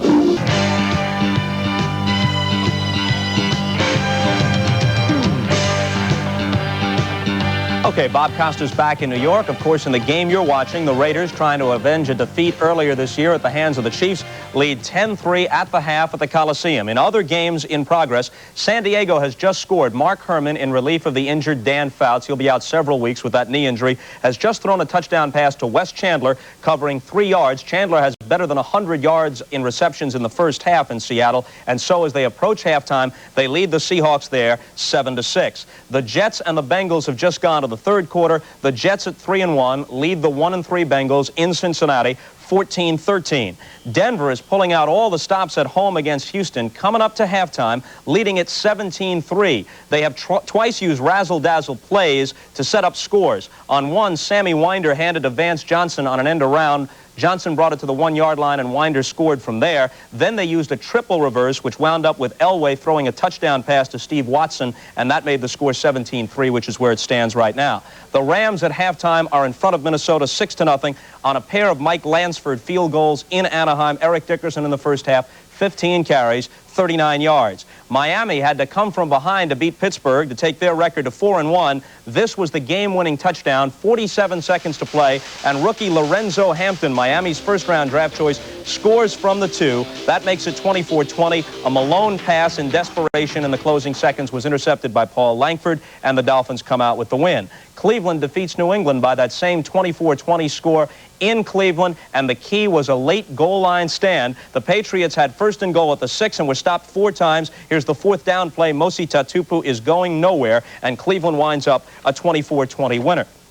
San Francisco wins big at Atlanta, 38-17, and what a day for Joe Montana. 5 touchdown passes, 429 yards through the air on 37 of 57. The Bears had a scare against Tampa Bay. They trailed 12-3 to the 0-4 Buccaneers at halftime, but eventually the Bears righted themselves and they take their record to 5-0. This is in the third quarter. Jim McMahon zipping a touchdown pass of 21 yards into Dennis McKinnon. The Bears win at 27-19. Walter Payton, 16 carries, 63 yards, and a touchdown. James Wilder was trying to become the 3rd man in NFL history to rush for over 100 yards in 7 consecutive games. He would have shared the record with O.J. Simpson and Earl Campbell in that department, but the Bears stopped him but good. 18 carries, just 29 yards. The Packers walloped Detroit. Green Bay is now 2-3. The Lions are 3-2.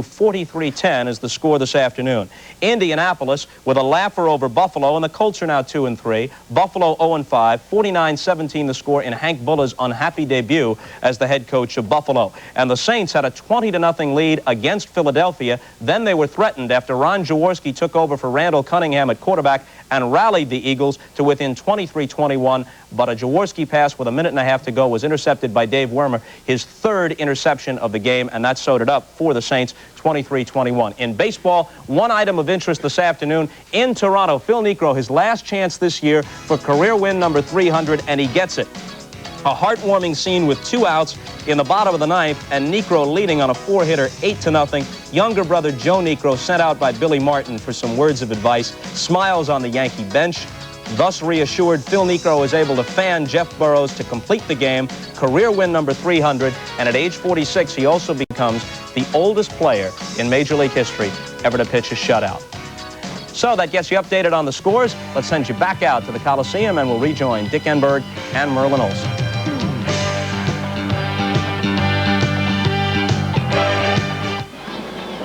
Thank you, Bob. The Raiders taking the field, ready for the second half. Here come the Chiefs, 10-3, Los Angeles leading. At halftime, the Chiefs come into this game 3-1 atop the AFC West. One of the early surprises of 1985. 2 injuries we talked about at the start of the game, and you've been tracking that. We certainly have, and it's proved decisive for both teams. Mark Wilson, who came in with an injured ankle, has certainly played well.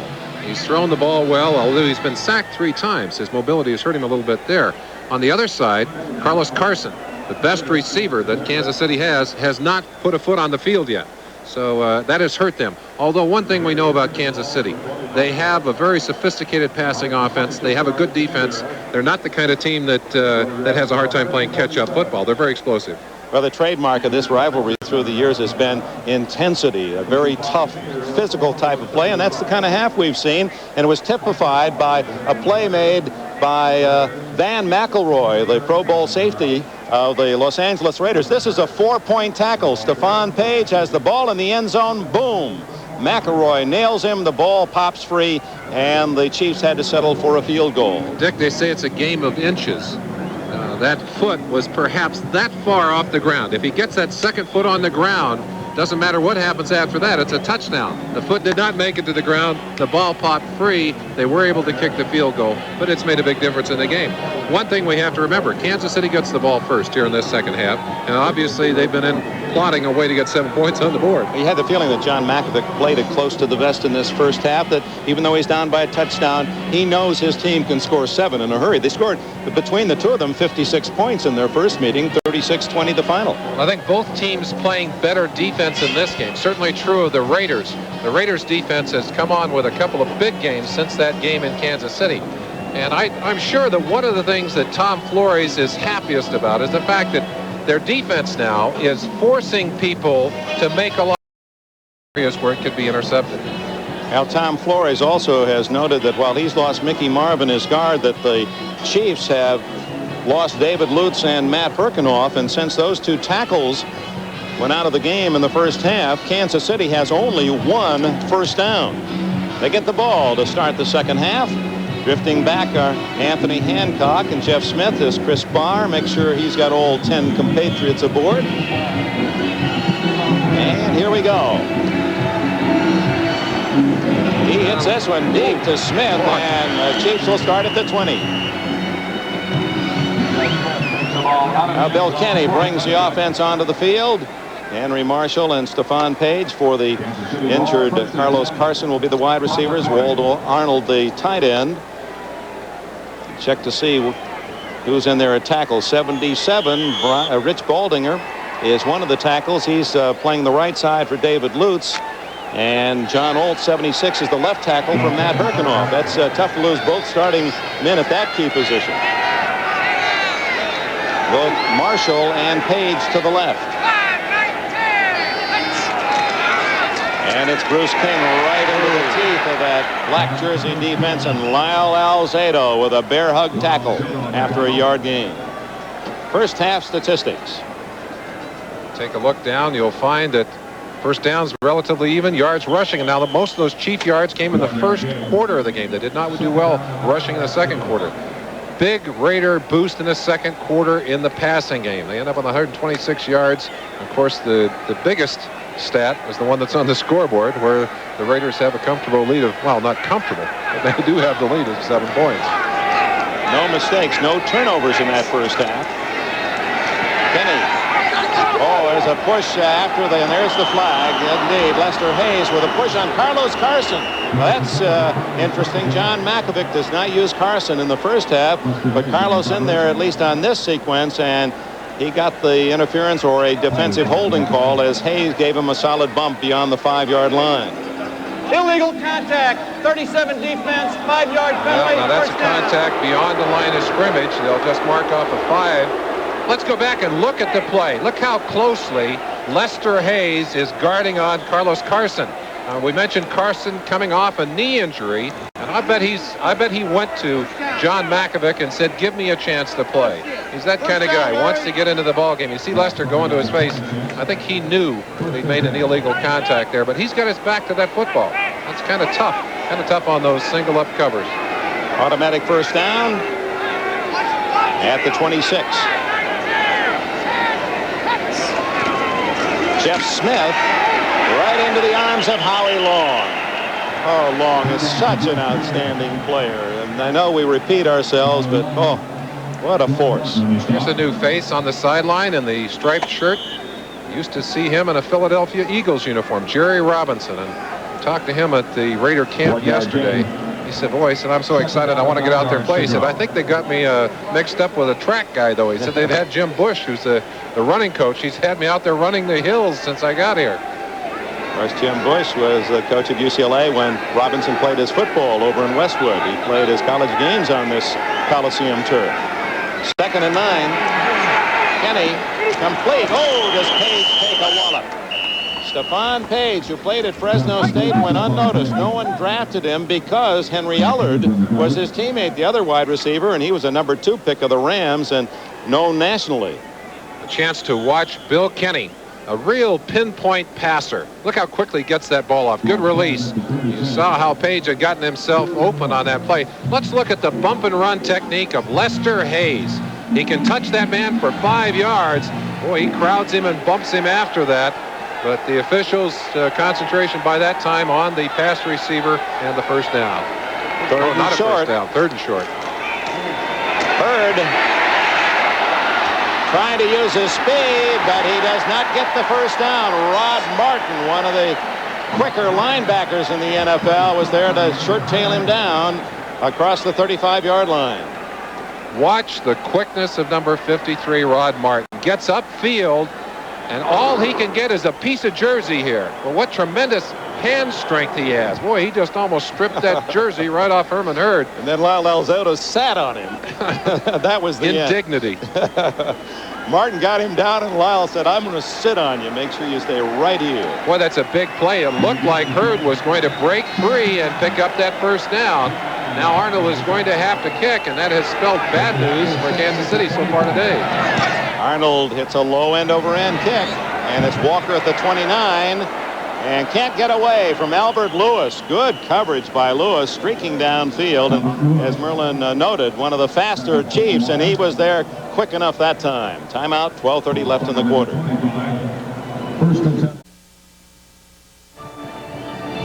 From the Coliseum, today's game is brought to you by America's Best Back Trucks. At Dodge, we don't just talk tough, we prove it. By Stroh's and Stroh Light, the circle of sports beer. And by Goodyear, makers of the great performing all-season radial Vector.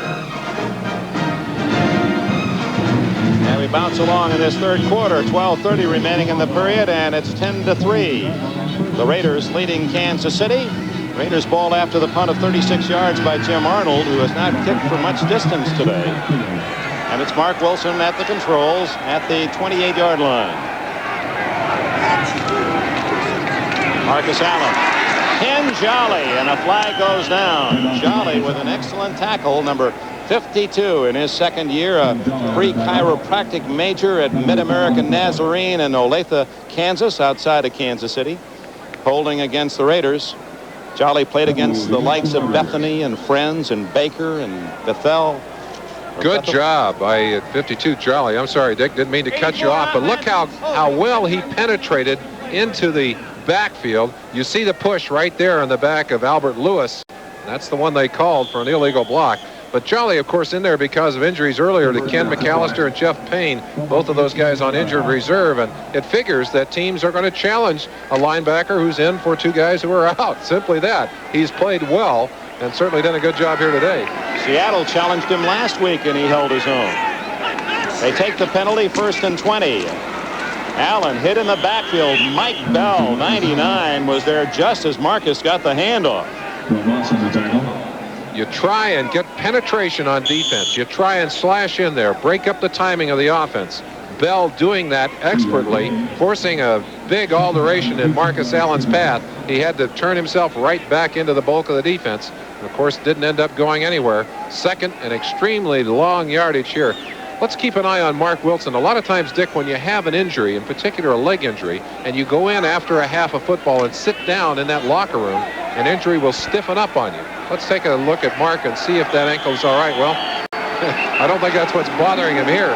He's walking well. He's coming to the sideline. He didn't like what he saw on the defense of the Kansas City Chiefs. And the fans don't like it. They don't like to lose that timeout. Is it that long ago, Buckaroos, the Olsen era?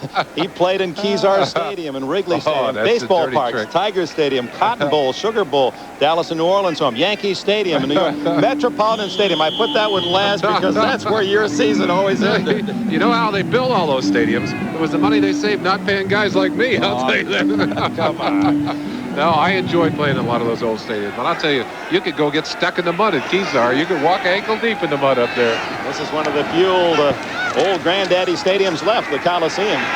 Merlin's home stadium. Wide open is Jesse Hester, and the rookie has a first down out at the 41-yard line. That's a big 21-yard gain on 2nd and long.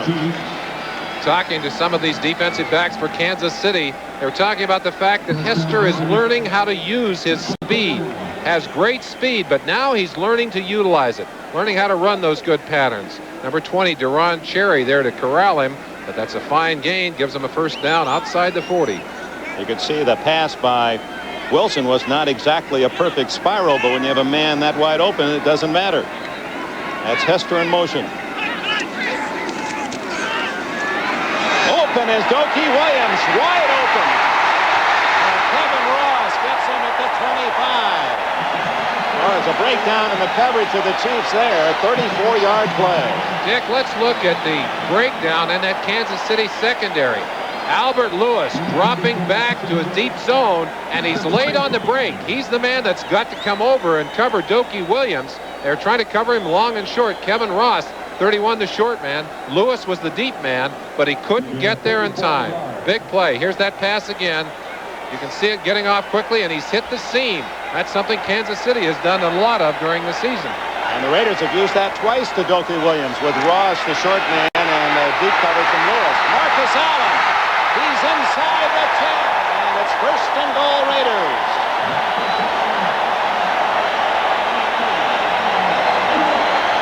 We've given you a chance to watch some of the secondary come up in their forced responsibilities. Albert Lewis on that play is trying to come up and get a hold of Marcus Allen. Once he realizes it's a run, here he comes. But Dokie Williams takes on the role of blocker, keeps him away from that play. And you saw some of the cutting ability of number 32, Marcus Allen. They've got it inside the 10-yard line. 3 big plays in a row. 21 yards to Hester, 34 to Dokie, 16 to Allen. And it ends with that 1 or 2 yard gain as Bill Moss, the number 1 draft pick out of Pittsburgh a year ago, the nose tackle, makes a good clean hit. Dick, if you look back through the Kansas City season so far, they've had 3 big outings offensively. They were shut out in Miami. In that ball game, their defense played very well in the first half. The score was 0-0, but had trouble controlling Miami in the second half. It would appear that the Raiders have gotten their offense cranked up, and that the Chiefs secondary not able to control them so far in the second half. Dokie Williams right, Hester to the left.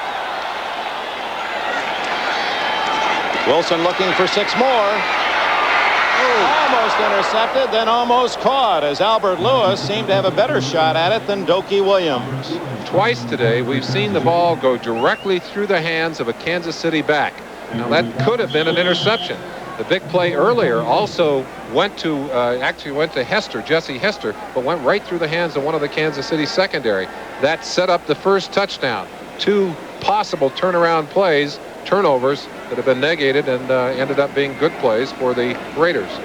John Makovic sends in 2 extra defensive backs looking for the pass on 3rd and goal from the 8. Greg Hill and Sherman Cockcroft are in.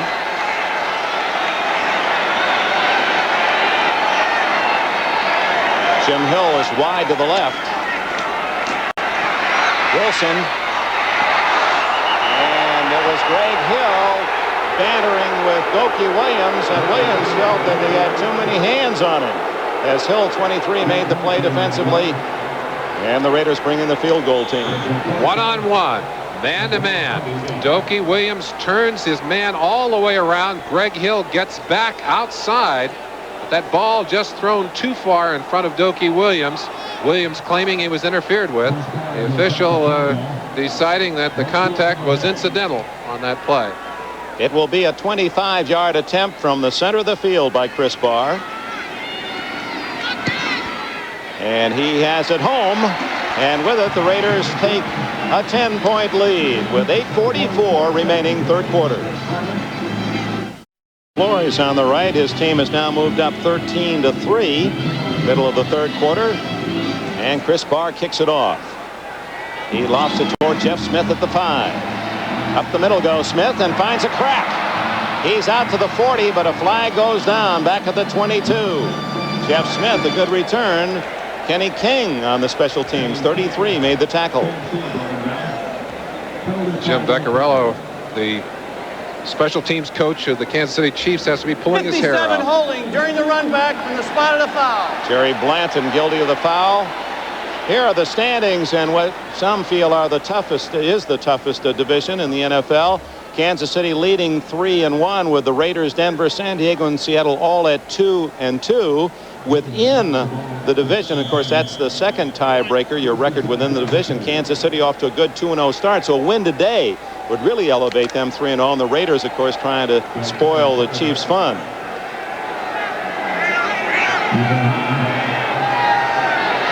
After the penalty, Kansas City from its 17. And there's Howie Long jumping too soon. Count was 3. Long charged on 2. Howie lined up over the young rookie guard. 75 defense, 5-yard penalty, still first down. Number 64, Bob Olderman. He was hanging in there, but I've got to believe when he sees Howie come out and line up over him. He said he had Howie several times in the earlier game. He said it's a little frightening. He's bigger than I am, he's faster than I am, and he's stronger than I am. He said it's kind of tough. Those are bad odds. 1st and 5. Ethan Horton, the number 1 pick of the Chiefs from North Carolina, number 32 in the lineup for the first time. But the give is to Bruce King and another rookie. The 5 running backs, 4 are rookies, and then they have the second-year man Herman Hurd. Seattle still leading San Diego 6-0, but we heard that San Diego had scored on a touchdown pass, so they would lead 7-6. Jets have a 17-13 lead against Cincinnati in the third at Riverfront. At half, the Broncos 2 touchdowns over Houston, and the Rams, trying to go 5-0, are leading 13-0 at Anaheim Stadium over the Vikings. So that's on the warm weather field. We talked about finishing those Ram seasons in cold weather. Not as easy. Of course, you got that stadium back there now. This is Ethan Horton, and he's into the secondary, and he's got more all the way to the 41 before Reggie McKenzie could haul him down with help from McElroy. 15 yards for Horton, and Horton had gained only 69 yards total in the first 4 games. Willie Pete coaches these running backs, and they're excited about Horton. He's a long, striding, big, strong back. 6'2.5", 6'3", weighs about 230 pounds, has excellent speed. You can see him just kind of dragging people. Good strength on that play as he gets outside the 40-yard line. You said he reminded you of Calvin Hill, and he did indeed on that run. He does. Yes, he does. The fake to Horton. Watch out. 91, Brad Van Pelt. Oh, the Raiders guessed right on that defensive call. That's the 4th sack of the day for this Raider defense. They got 10 sacks against the Jets earlier this year. Linebacker coming, Mike Davis coming, an all-out blitz, uncharacteristic of the Raiders at this point on the field.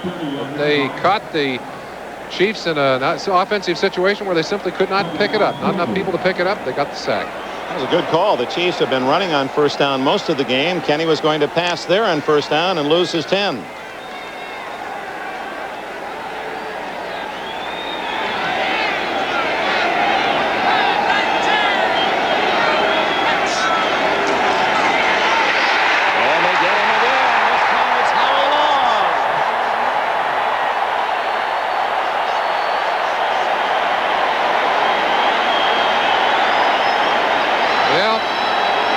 I know somebody's going to be happy. Howie's put together a fund. He gives $500 of his money. Some corporate sponsors come up with $2,000 of their money. And every time he sacks a quarterback, $2,500 goes to the MS Society. Now, the MS Society's got to be pleased today. That's Howie's 3rd sack of the day. And the 5th sack for the Raiders. Well, that sack is going to be full of gold the way Long is going. Back to the 21, and Bill Kenny is in one of those impossible 3rd down and a mile situations. Oop, a late start, and flags are down. And that's going to flop incomplete. It appeared that the Chiefs moved before a slow snap, but it may not matter. That would bring up 4th down and long, and Raiders may be eager to get the pellet. Well, the Raiders will disregard this penalty, although the way the Chiefs are playing, if they took the penalty, they might be able to get them back a little further. They're going the wrong direction, Dick. Illegal motion, 76 offense, penalty refused, 4th down. Lyle Alzado on the field doing a little cheerleading and a little officiating of his own. Look at him here. He's saying, yeah, hey, it's on those guys. We'll get the ball. Let's give them a chance to punt it. Arnold's kick. A bit better this time. Chases Walker back and a fair catch at the 34. 2 plays in a row. They've sent Albert Lewis streaking down on that punt return to cover the man with the ball. Now, as I understand it, Bobby, in baseball, you keep your players in a bullpen, choke your bats, and steal bases? That's right, Freddie, and just about everybody drinks light beer from Miller. Oh, this is the one that's less filling. Right again, and that's important to an old base stealer like me, and it tastes great. Certainly does. Now, about these bases, mate, how many did you steal? 681. Wow. 681? Blimey, where do you keep them all? Light beer from Miller, everything you always wanted in a beer, and less. That's a... We look at Howie Long on the Raider bench, and on the short end of the score, the Chargers, as Seattle has just moved in front 13-7 up at the Kingdome in the 3rd, and the Rams find Minnesota scoring a touchdown. Same score there at Anaheim. From the 35, the Raiders leading 13-3 here in the Coliseum, and a big hole for Marcus Allen. Allen still on his feet to the 45-yard line. 20 yards for Marcus Allen. One of the things that happens to you frequently when you find yourself on the short side of the score, you try and make the big play, and sometimes that means that you're going to miss a play. Spaney overran the play. Number 59 overran Marcus Allen, who's so quick at cutting back against the grain, gets the big gain out of the play. And Marcus, as you saw, bobbling the ball. There was a potential fumble there. We've had no turnovers, but alertly able to re-embrace it. Allen again. Oh, what a clever run. Good for 7. Yeah, circling and moving to get the 7. Let's pause briefly for station identification from Los Angeles. This is the NBC television network. This is WDAF TV4, Kansas City. Dick Enberg, Merlin Olsen. We're at the Coliseum in Los Angeles. 80-degree day. Los Angeles Raiders trying to return the favor to the Kansas City Chiefs. The Chiefs winning at home against the Raiders 36-20 a couple of weeks ago. It's 13-3. Raiders with the ball and the lead. 2nd down and a long 3 at the 39. And Marcus Allen warming up. Gets only a yard or so and short of the 1st down on that vault off right tackle. This telecast presented by authority of the National Football League, intended for the private use of our audience. Any rebroadcast or other use of this telecast without the express written consent of the Los Angeles Raiders and the National Football League is prohibited. It looks to me that the Raiders trying to get that running attack going. Obviously would love to control the clock here. They have not run the ball that well so far this year. They're 20th in the league in rushing. It's certainly not the kind of dominant Raider football that Al Davis would like to be playing. 3 tight ends, and Allen right up the middle appears to have the 1st down at the 35. Now Marcus Allen, 4 straight calls on this series, gaining 6 after his 20-yard rush, then 6, 3, and 1, a couple of 1st downs. So he is only 2 yards shy of Kansas City's total running. Well, here they are in the middle of that rushing line. We mentioned that Dalby now has gone over to guard. You see Bill Moss, number 63, trying to surge underneath, but he gets late on there and opening a little room. Good hard play in the middle of that line. Todd Christensen, the only tight end now. He's 4 catches for 42 yards. Allen, good move, eludes Calvin Daniel. Gets away from another tackler and out of bounds, close to another Raider 1st down. In the middle of that offensive line, Dave Dalby is playing with a sore toe. His job to control number 63, Bill Moss. He got good help on that play by number 72, Don Mosbar, who started this game at center and has now moved over to that right guard position. I asked Mosbar if he minded moving like that. He said, I don't mind playing either position, but I'd like a few days to get ready for it. Well, didn't have that opportunity today as Mickey Marvin went down with a knee injury. 2nd and 2. Hawkins, a rare call for the fullback from Nevada Reno, and Bill Moss, the man you had alluded to, Merlin, was right there to make the stop. Now, this is what you'd call power football and emotional football.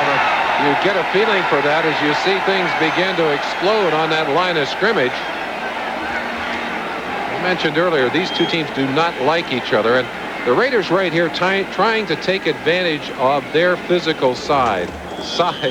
This is a very big offensive line, and on a grass field, on a natural turf field, and we saw some differences in the way these Chiefs have been able to succeed on an artificial turf field and a grass field. One of the things that happens is that power and size pay bigger dividends on the natural turf.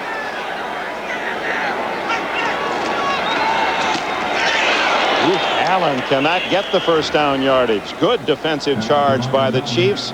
It appeared to be number 90, Bob Ham. He also from Nevada Reno. A couple of years with the Oilers. It'll be 4th down and a long one. You'll see it for yourself. Hawkins blocking Otis McKinney, but Ham took that shot right in the chest. That's what's called giving up the body for the good of the team. That one hurt, but it was an effective tackle anyway. 4th and 2, leading by 10. Tom Flory says, I know you fans want more, but we're going to go for the field goal. And Chris Barr will attempt this one from the 35. That'll be a 45-yard attempt. It's hooking, no good. Wide to the left. So Barr was connected twice, unsuccessful from just inside the 45-yard line. It'll officially be ruled a miss from 44.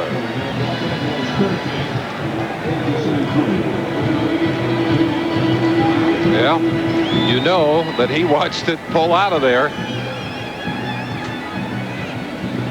So that's a lonely job, Dick. That's a lonely job being a field goal kicker. And he handles it as well as anyone. Barr, he's there's an interesting temperament among kickers, and he seems to be pretty solid in that regard. He gives you what he has. Now the Chiefs take over at the 27. Kenny trying to get that offense moving. The throw is to Page, and he can't connect. Lester Hayes playing him shoulder pad to shoulder pad, but Page had a shot at it. Again, Kansas City continues to challenge the man-to-man coverage. Hayes and Haynes getting that ball there, but they could not handle it on that play. Looking down on the line of scrimmage, Sean Jones, a huge defensive end, 6'8", 280 pounds in the ball game now, as the Raiders also moving people in and out. He's one they really like. They feel he's a real comer. Jones from Northeastern Boston. Howie Long from Boston High School system. Draw to Horton. Boy, he does give you that second effort, lunging forward to the 35-yard line, an 8-yard pickup for Horton. Young players tend to make mistakes. Watch it right here, number 99, John Jones, hooked outside by John Alt. That's a good job. Actually, it was Brad Buddy that hooked him. Number 66 turned him outside, made room for the play inside. Jets now with a 6-point lead at Cincinnati in the third quarter. Kansas City needs to get some points on the board, Dick. They're going to get this ball downfield. 45 seconds left in the third quarter, a 10-point Raider lead. Jeff Smith close to a first down. That's going to probably require a measurement. He's out to the 37-yard line. He's and going that's to where be the short. yardsticks are. I think he's going to be short on the mark, Dick. They may have to mark it. And this will make a tough call for Makovic, although I don't think he's got any choice. I think he's got to kick it away. Yeah, they mark it at the 36. It will be 4th and 1, and in comes the punting team.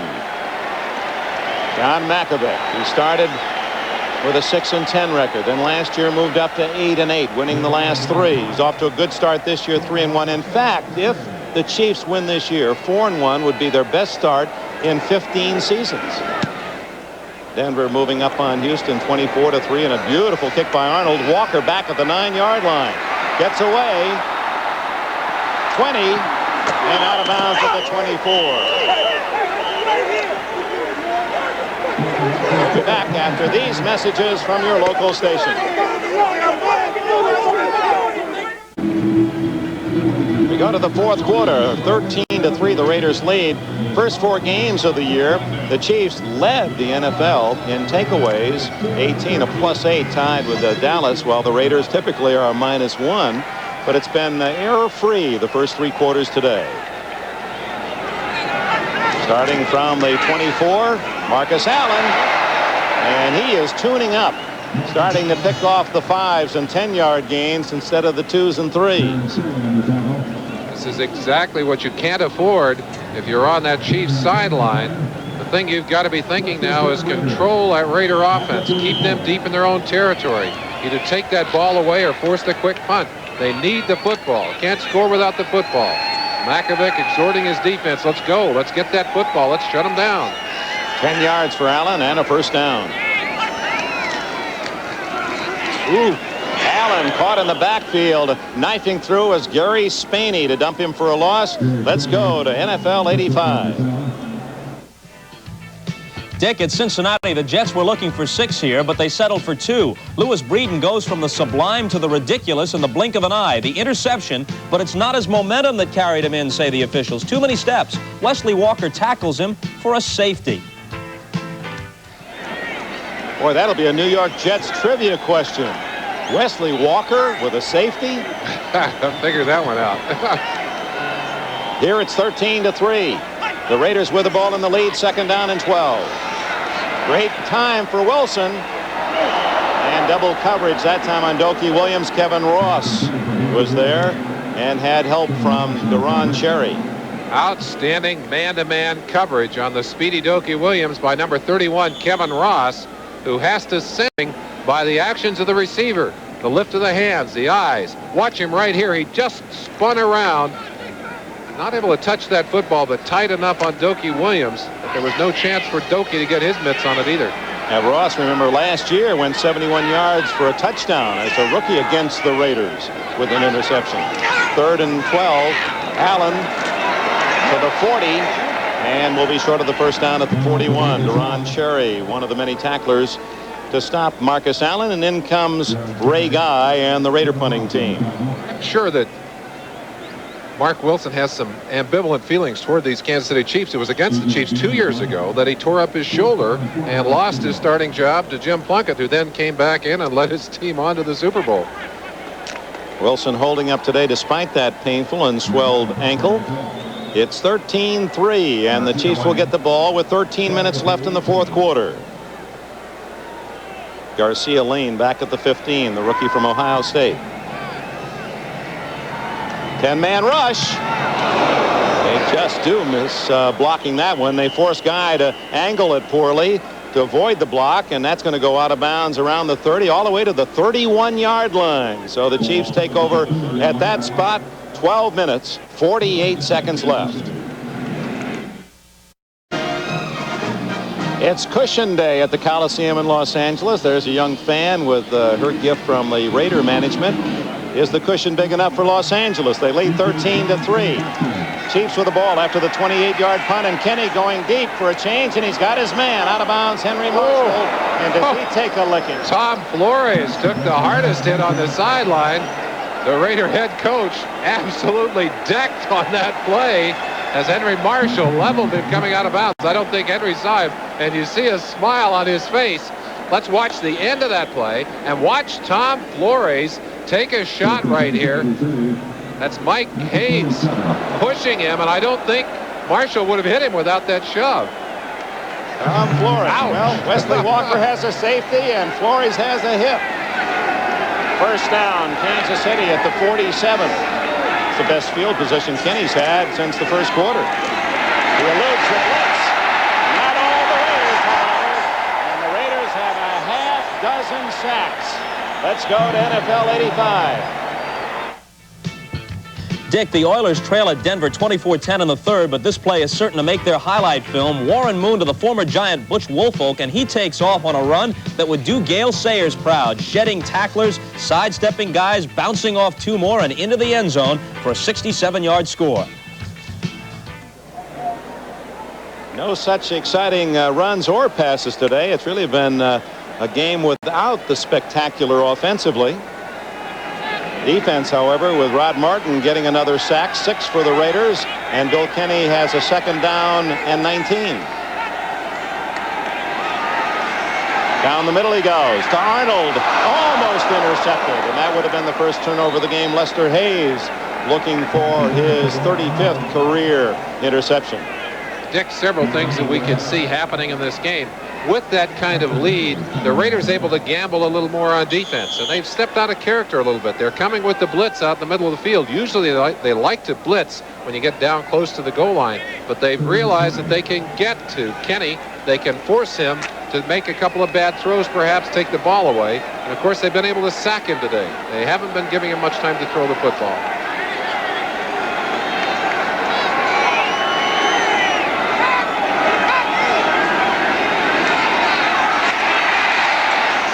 To Marshall in a crowd. He's got it, and a first down at the 41-yard line. Oh, what a throw by Kenny. That play typifies one of the big differences between these two teams in their passing philosophy. The Kansas City Chiefs throw timing patterns, in particular against the man-to-man defense. You see it right here, over the top to a predetermined spot on the field. Henry Marshall gets to that spot, collects the football and the first down. Beautiful pass by Kenny. Well, how does he know to get there with 4 Raiders all around him? That is really pinpoint. First down. It's a 22-yard gain at the Raider 41. 11:23 left. 13-3 Raiders. Kenny going for 6. Stephon Page, touchdown! Go, take that back, 82, Anthony Hancock. Hancock, used sparingly, has caught only 1 pass all year, and he comes up with a bomb today against the Raiders, 41 yards. You can't cover a wide receiver any better than Hancock was covered on that play. Man-to-man all the way down the sideline. But watch the play here. You see the man is covered. Mike Haynes has him covered all the way, and he just gets that ball up in front of him, and Hancock takes it out of there for a touchdown. Can you believe that? That is great play. Terrific reception by Hancock, who has been somewhat of a disappointment since a #1 pick out of Tennessee in '82. Lowry's try for point, nails it, and suddenly we have a game at the Coliseum. It had been all Raiders for a long time, but one big throw by Kenny, and it's a 3-point game. Los Angeles Raiders 13. You want good coverage from a all-pro cornerback? Look at Haynes. What more can you do? What great concentration, though, by Hancock, who just stayed with that ball and took it out of the air and marched into the end zone with it. That's an exceptional play. Kenny to Hancock, his second catch of the year, a 41-yard touchdown. The kickoff comes down to Sammy Seal. Seal at the 20. And Kevin Ross has him at the 27-yard line. On that drive, Merlin, Kenny really showed his accurate touch. He hit Marshall in that crowd of 4 on 3rd and 20 to get 21 yards and a first down. And then, well, other than moving over on the other side of Hancock, how can you throw the ball better than that? Kenny has said, I have confidence in my receivers, and I'm not afraid to go to them even if they're covered. That was an apparent case of it. He also threw that ball under tremendous heat from the Raider defense and had to have it just perfectly, as you saw. That ball is a few inches longer, it's missed. A few inches shorter, it's knocked away by Haynes. And with 11:05 left, the pressure now back on the Raiders, who lead only 13-10. So Wilson will throw. And he's got his man Williams at the 33-yard line. Dopey Williams tackled by Jerry Blanton. And Marcus Allen comes in and says, hey, you don't need to rough him up. But Marcus isn't he's the orator. He comes in with a finger shaking and verbalization. He says, I'm not the fighter, I'm a lover. We've seen him angry a few times on the field, but not very often, and mostly in terms of defending a teammate, as he was there. One of the things, Dick, that the Kansas City Chiefs have had trouble doing today is getting pressure on the quarterback here in the second half.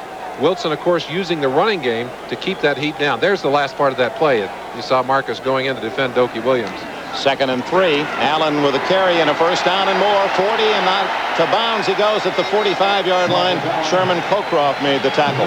That's something else you do, I think, if you're smart. When you know Marcus is mad, you give him the ball. A little adrenaline there to help him get upfield. He gets a relatively easy first down. Puts the ball out on the 43-yard line with a 1st and 10. Right now, the Kansas City Chiefs are back in this ball game, but they've got to do the same thing they had to do just a few moments ago. They got to shut down the Raider offense, take the football back. Now, if you're the Raiders, you're thinking ball control, run the football, eat the clock, and let's get down and put more points on the board. Behind the block of Hawkins, Marcus Allen gets 2. Hawkins in motion and trying to lead through the hole. You're seeing more and more of that, aren't you, Merlin? Those wing backs coming in almost like trap blockers. Well, we call that wham blocking a lot of times. They bring those people in from the outside, and if you're a defensive player, you don't know where they've come from.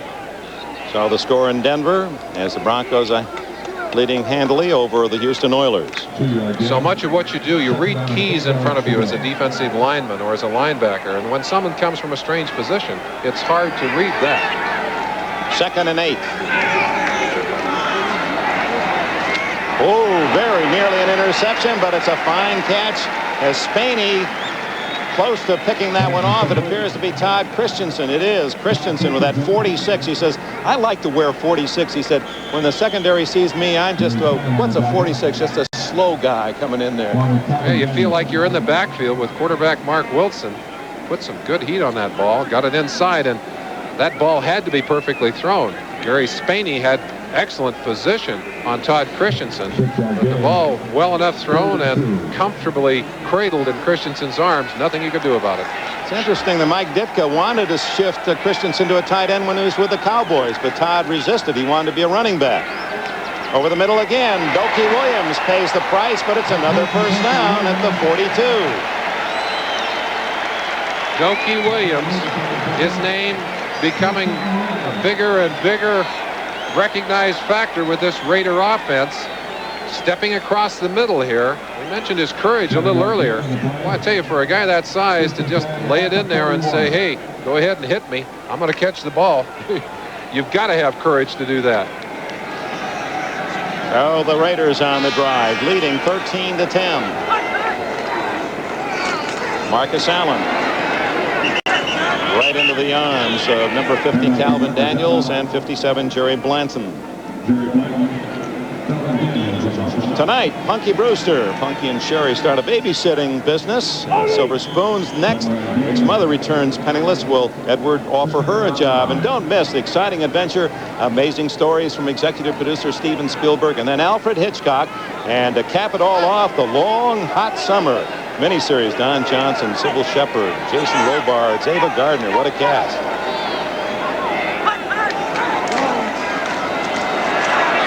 Wilson to Williams. Kevin Ross there to come. No, it's 84 Jesse Hester who comes up with the ball. And a first down inside the 30. Jesse Hester with an acrobatic catch. He's another name that we're hearing more and more of. The Raiders pleased that this their first round draft pick, is starting to show some of the promise and starting to deliver on what they'd hoped he would be able to do for them. He has excellent speed. Dokie has great speed. Al Davis, I'm sure, pleased to see the vertical game back and alive here in Los Angeles. Allen for 5, maybe 6. Jerry Blanton with the tackle, and the clock is running. This has been a time-consuming drive by the Raiders. Now 6:45 left in the game. Almost feel like Marcus is going to come into your living room or wherever you're watching this game, and ouch, that hurts. Jerry Blanton, 57, one of the tacklers, along with Calvin Daniels on that play. Allen, his 25th carry. He's 3 yards shy of the 100-yard mark. He's not gone over the century mark this year. That's unofficially 97 yards. On first down, deflected and almost intercepted. That could have been a touchdown for the Chiefs, except they got in their own way. 2 Chiefs battling for it and actually denied the interception. Otis McKinney, 21, had a great shot. Now that ball slipped out of Mark Wilson's hands. You remember last year he had his his thumb injured in that Chicago game. This ball pops out of his hand. Watch it right here. The ball just, it's tipped. You're right, Dick. It looked like it popped out of his hand, but the ball was tipped up. Now watch Radisek, 97, who could not get off Otis McKinney. McKinney had the ball. Radisek had committed himself. He still was looking to tackle someone. Ended up knocking McKinney away from the football. After he got his hands on it, started to get it under control. So it's 3rd down and 4. Wilson toward the end zone, wide open, but out of bounds is Frank Hawkins. No one covered Hawkins, but Wilson's throw was a bit too wide and took his receiver out of bounds. Wide open is right. That's the kind that will drive you crazy if you're coaching. You go all week trying to prepare a play or several plays that will get people open. You get one, you get a perfect shot at a touchdown, and the ball is thrown in a position where it takes the receiver out of bounds instead of into the end zone. So instead of 7, the Raiders apparently go for the 3 that would give them only a 6-point lead. Barr from 42. And he has his 3rd field goal of the afternoon. 6:04 left. Raiders 16, Chiefs 10. Frank Hawkins at the end of the Raider bench, ever so close to a touchdown reception. The Raiders settled for 3, and it's a 6-point game. Anthony Hancock, the touchdown maker. And a flag goes down again. The Chiefs apparently will be penalized from the 20. And while they settle that decision, let's go back to Bob Costas in NFL 85. Well, Dick, the Broncos have broken their game with the Oilers wide open, leading 31-10 now in the 3rd quarter. Rookie Vance Johnson makes this catch of the John Elway pass. Tippy-toes down the sideline for the TD, the 3rd touchdown throw of the game for Elway. They're out in front by 21. Get that tippy-toes. You know, Bob and Randy are expecting the spring. He's already getting into the vernacular. Tippy-toes. Well, not a lot of tippy-toeing here, but I'm sure Jim Vecchiarella, the special teams coach for the Kansas City Chiefs, has got to be terribly frustrated. That's the 3rd time today they've lost yardage because of penalties on kickoff returns. Kenny starting 90 yards from the goal line. Ethan Horton, the rookie, and he draws a crowd. And you know that Howie Long will be there, 75. And Rod Martin, those 2 All-Pros, have played up to all of their press clippings today. One thing that the Raiders do know how to do and have done well all year is to stop the rushing game. They're 3rd in the league in doing that. 52, right, 53. Rod Martin right there. You see Howie Long from the inside. Bill Pickel, 71. 4 bodies on top of him and 2 waiting to get a chance, Dick. Into the setting sun from the east toward the western end of the Coliseum as you watch Bill Kenny set his line 2nd and 10.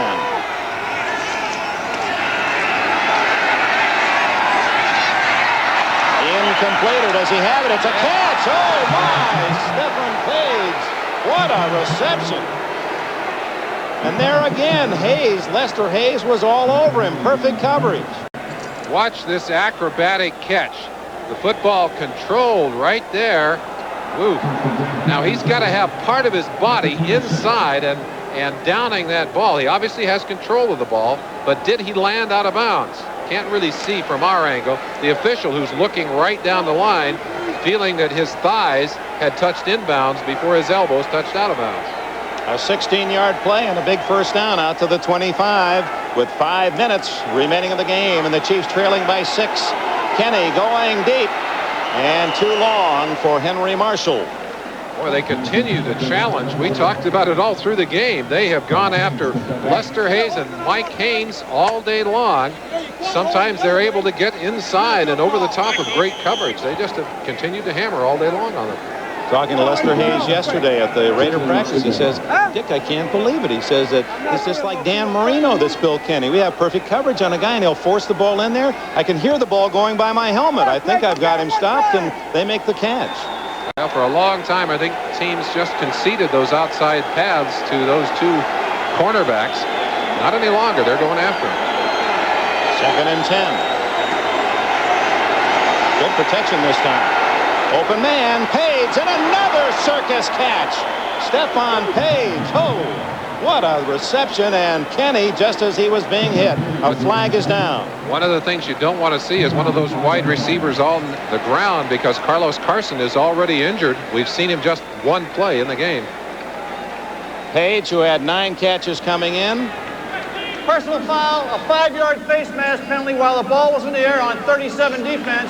That penalty is declined. It's a first down at the catch. Well, that's close coverage. Lester Hayes. Let's see if we can see it here. Lester reaching up at some point here. Well, I think they felt that he had the face mask early.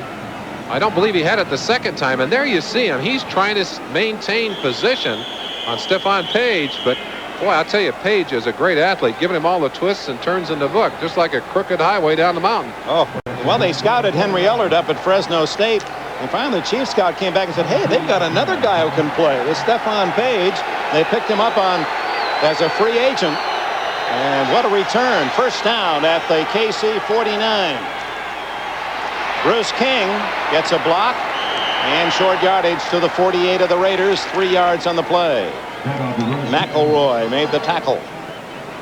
Still a hesitant running game, though, Dick.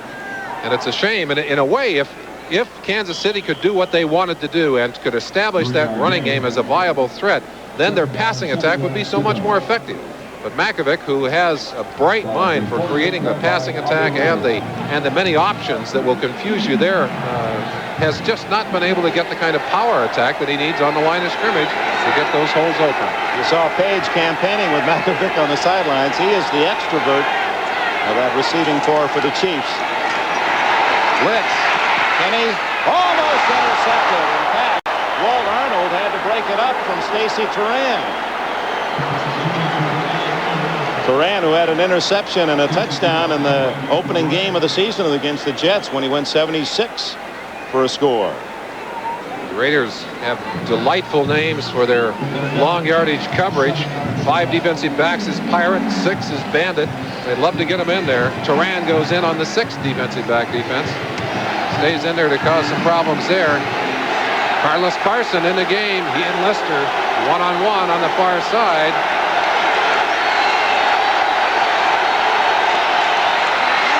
On 3rd and 7. Going long. And there's a case where the penalty should be on Marshall or Carson. It'll be on Carson. Carson was pulling at Lester Hayes to deny the interception. And Hayes saying, whoops.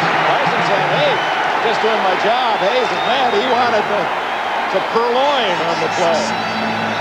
Yeah, Lester is rightfully indignant on that play. He was interfered with.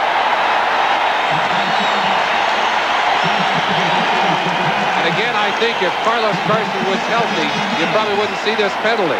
He realizes he's got himself in trouble here. He's not going to get open.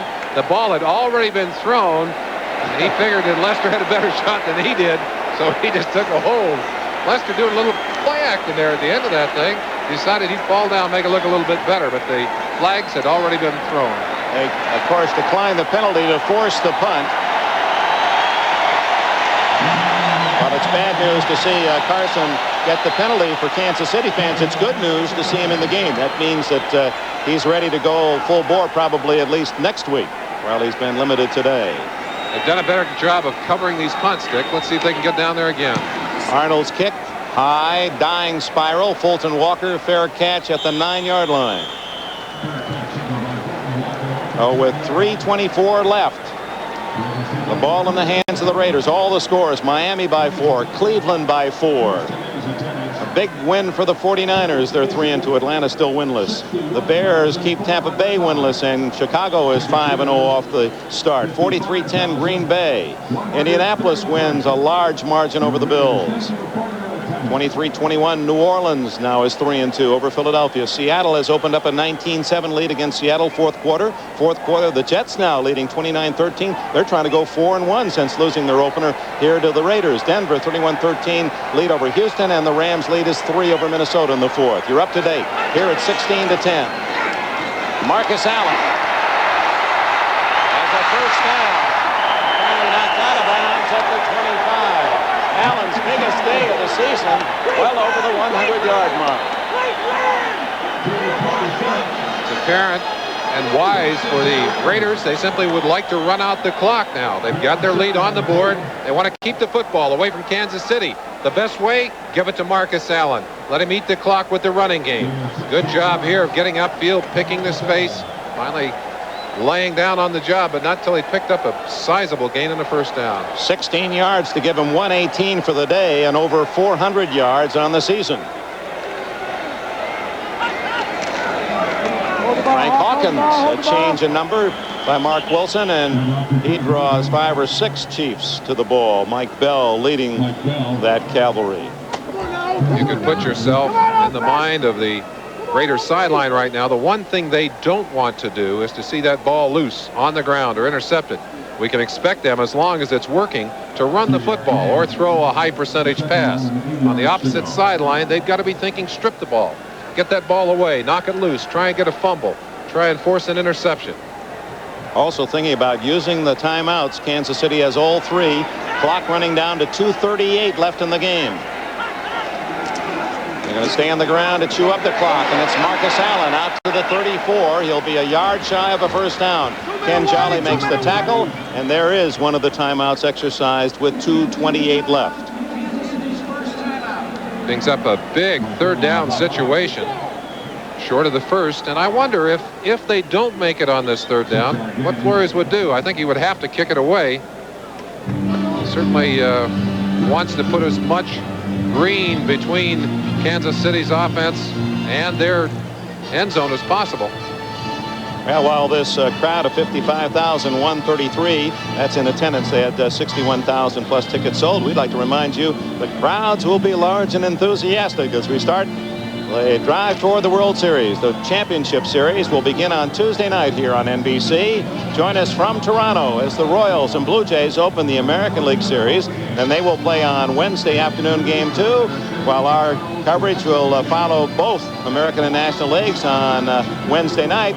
Here in Los Angeles, the Dodgers and the Cardinals will open with game 1 of the National League Championship Series. And of course, baseball has always been a tradition here on the home of the Peacock, NBC Sports, and we'll look forward to sharing all that excitement as it boils down to a precious few 1985 baseball year. Well, here it is. If the Raiders make a first down, the statistics numbers are obvious. There are only 3 timeouts left for Kansas City, the 2-minute timeout plus 2 of their own, and the Raiders then would get 4 down. So this is an enormous play in the game. And they give it to Allen. Who else? On second effort, it's going to be close. I don't think he'll make it. Bill Moss made the hit. It looked like his shoulder went down in an area where it's... Now I think they're going to mark it right on the line, on the 35, which would be short of the first down. So Bill Moss made one of the big tackles of this game as he stops Marcus Allen about a half-yard short. Number 63, right in the middle of your screen, working on Dave Dalby. We mentioned the injury to Dalby. I think that has something to do with Moss's ability, although he's a strong nose tackle, to take care of that center. They were able to stop the play. Raiders now will kick it away, and Kansas City will get one more opportunity at that football. And we have a 2-minute timeout. 2 minutes left in Los Angeles. 2 minutes left. The Raiders 16, the Chiefs 10. Tom Flores has his punting team on the field. Ray Guy with the line of scrimmage at the 35. 4th down and less than a yard. John Makovic of the Chiefs has 10 men on the line of scrimmage. Rookie Garcia Lane back inside the 25 of the Chiefs. Guy gets it away. Good kick. Lane. 15-yard line. And out of bounds at the 21, and there's a flag again. And the Chiefs, throughout the course of this game, on kick returns, have drawn the flag. 50-yard punt by Guy. What frustration for an offense to have to tack 10 yards onto the length of those drives because of mistakes on special teams. Illegal block in the back, number 48 during the run back. 10 yards from the dead ball spot. I believe that's the 4th time today on runbacks that they've been marked off with a 10-yard penalty. Rookie E.J. Jones running back from Kansas. So instead of starting at the 22-yard line, Bill Kenny, and this is familiar territory, will begin at the 11. He has 1 minute, 51 seconds left, and there's the timeout situation.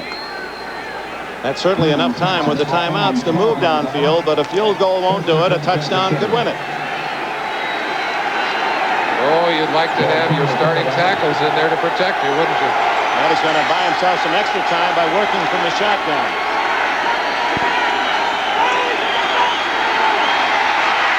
Wide open underneath is Ethan Horton, but he runs the wrong way for a moment, and then he steps out of bounds.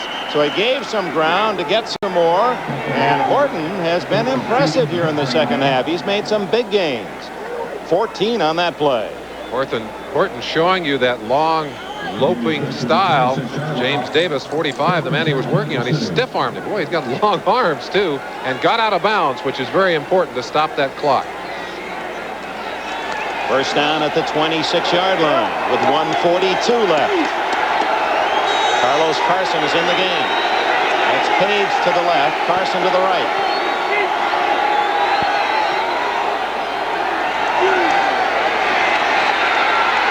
Kenny too long, almost intercepted. McElroy and Lester Hayes both with a shot at it, and Mike Davis was there too. That's one of the few passes that Kenny has not thrown well today. I believe the Raiders have 7 defensive backs on the field for this play. Sammy Seal, one of those DBs, and neither of the deepest of the Raiders, Mike Davis, the one you're looking at there, spotted that football. I think they both would have had a chance at it, but it dropped between them. We saw Sammy Seal, 43, holding up Stephon Page. That may be why the pass was long. 7 defensive backs, 4 defensive linemen.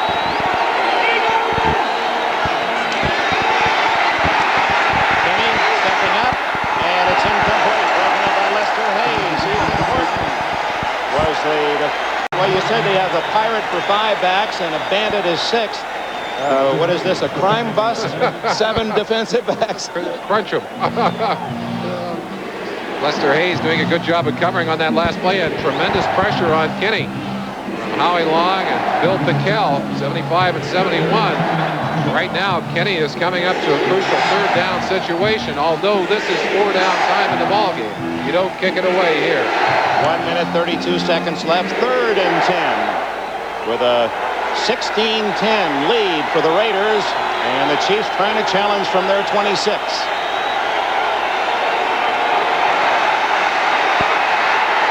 Down the field, intercepted by McElroy. 40, 30, Van McElroy, his first of the year.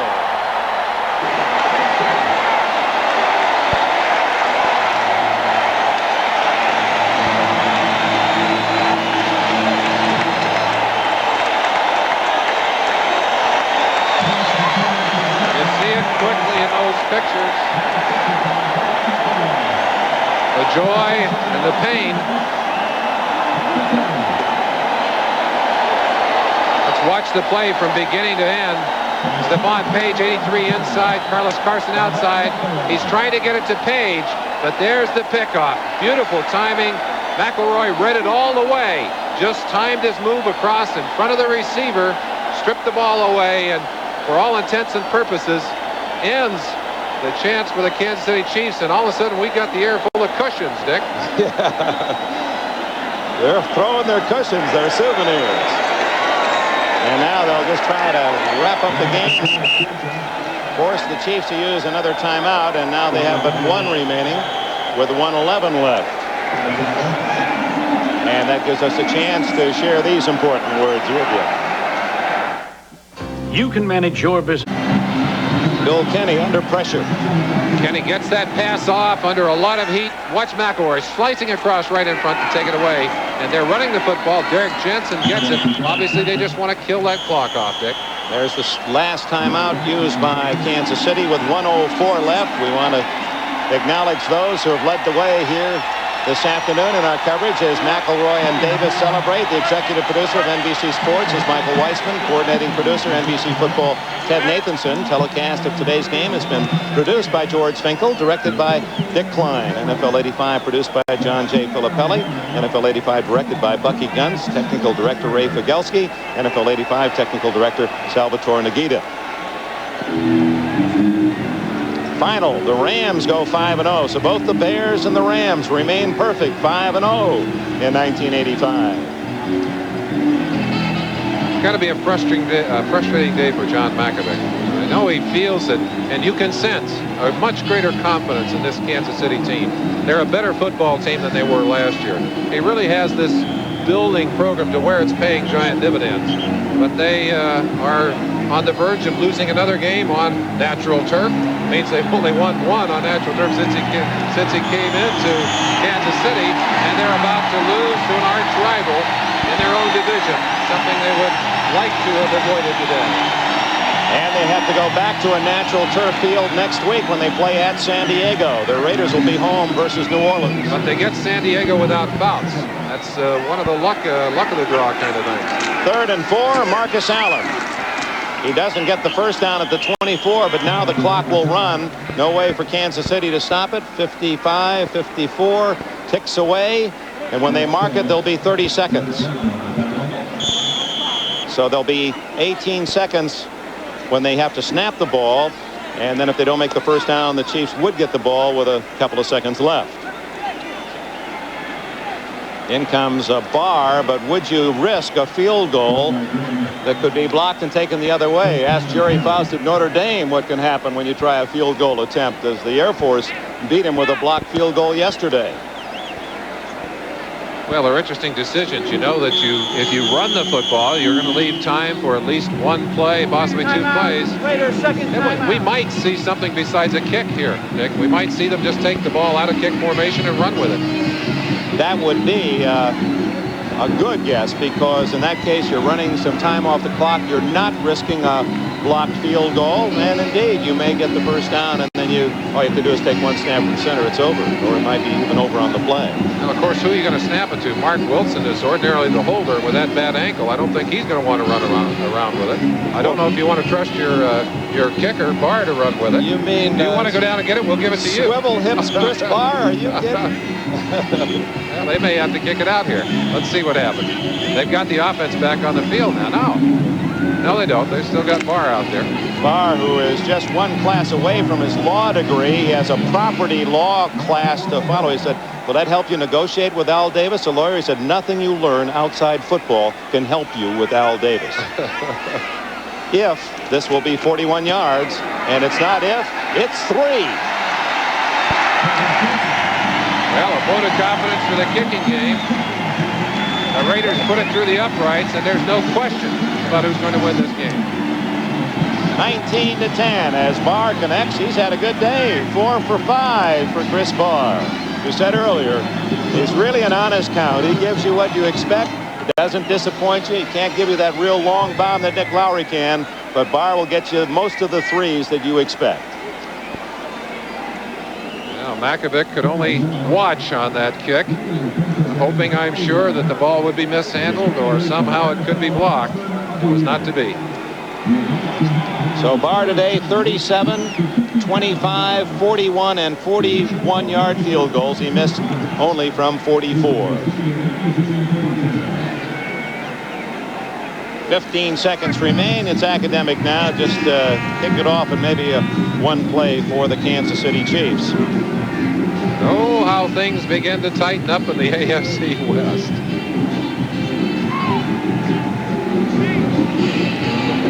Yes, indeed. This AFC West, very likely when we look at the standings tomorrow morning, we'll have 4 teams at 3-2 and 1 at 2-3. Can't be any tighter than that, or hardly. Short man, Bruce King, the fullback, takes it out close to the 35-yard line. The clock stops. Should stop. It didn't, but now stops at 9 seconds.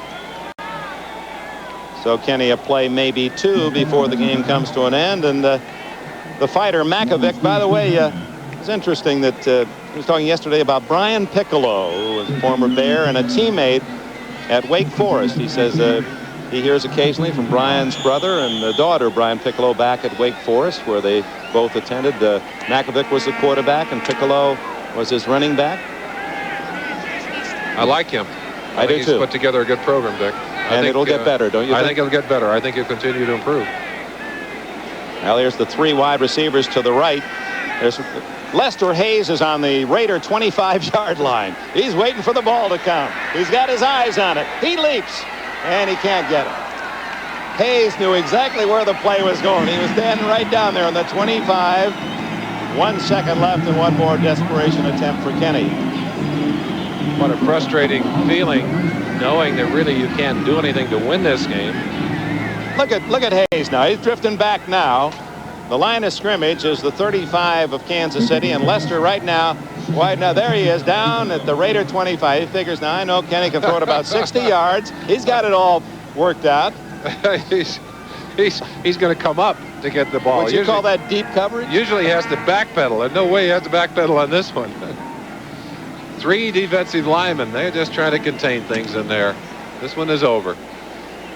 Yeah, here's the final turn, and the 3 wide receiver flood to the right.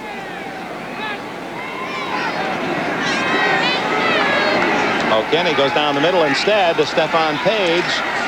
But they're nothing but Raiders there, and he finally is down at the 48-yard line, and with it, the game is over. The Raiders move back into a tie for first place with a 19-10 win over the Kansas City Chiefs. For Merlin Olsen, Dick Enbert, stay tuned for NFL 85 after these messages.